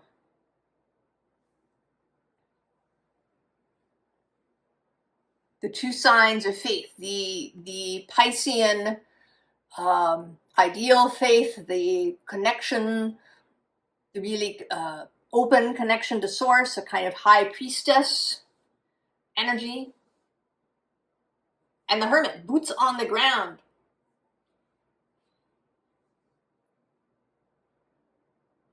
All of the daily things that go into it. The way that we keep our own flame lit. The way that we help keep other people's flame lit.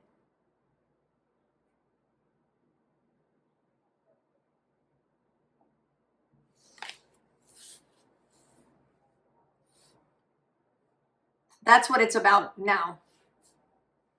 Because it's still in motion. We're in the middle of it. We won't be able to see. We're moving on faith.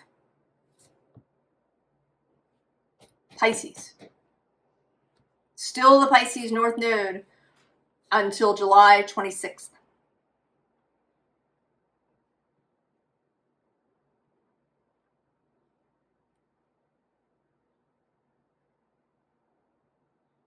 Do we have a little extras, a little bit of advice for us? A little bit of advice?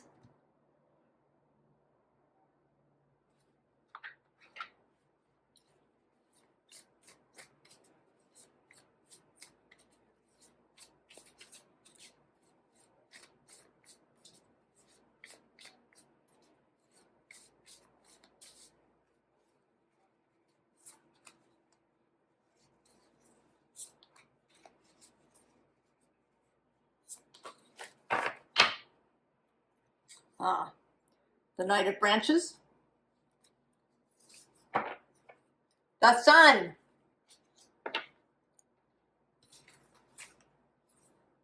Seven of Spires. Seven of Swords. Nine of Stones. And the Seven of Stones. Well, so first of all, keeping the fire lit. The Chariot of the Moon under that. Also this Two of Spires. The repeated choices. There will be repeated choices. We also have the Three of Branches, another little sequence of 2 to 3.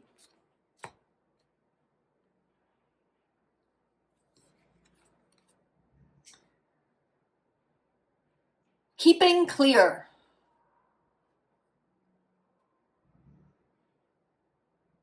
Keeping clear on our values, on what we stand for, on what our priorities are, on what it is that we want to see, how we want to move through the world. Can we look ourselves in the mirror? Look at ourselves in the mirror, in the eye.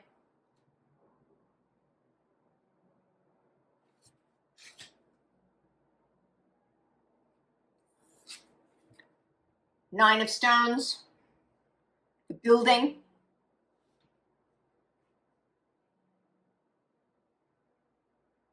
This is Venus in Virgo. It's where she is now. Keeping clarity, keeping specificity.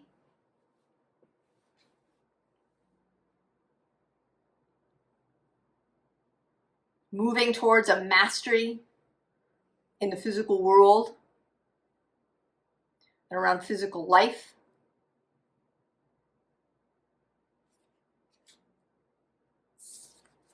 And then the Seven of Stones, the long haul. That, you know, there may be times for a while when the scaffolding's up. The Tower has shown up in a couple of places, not actually as many as I might have expected. And in one case, it was on the underside.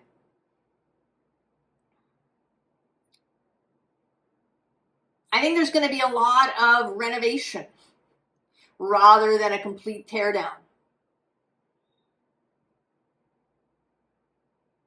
Sticking to it.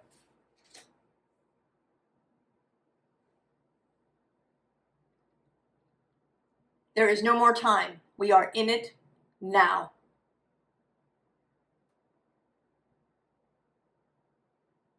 So be mindful of your choices now.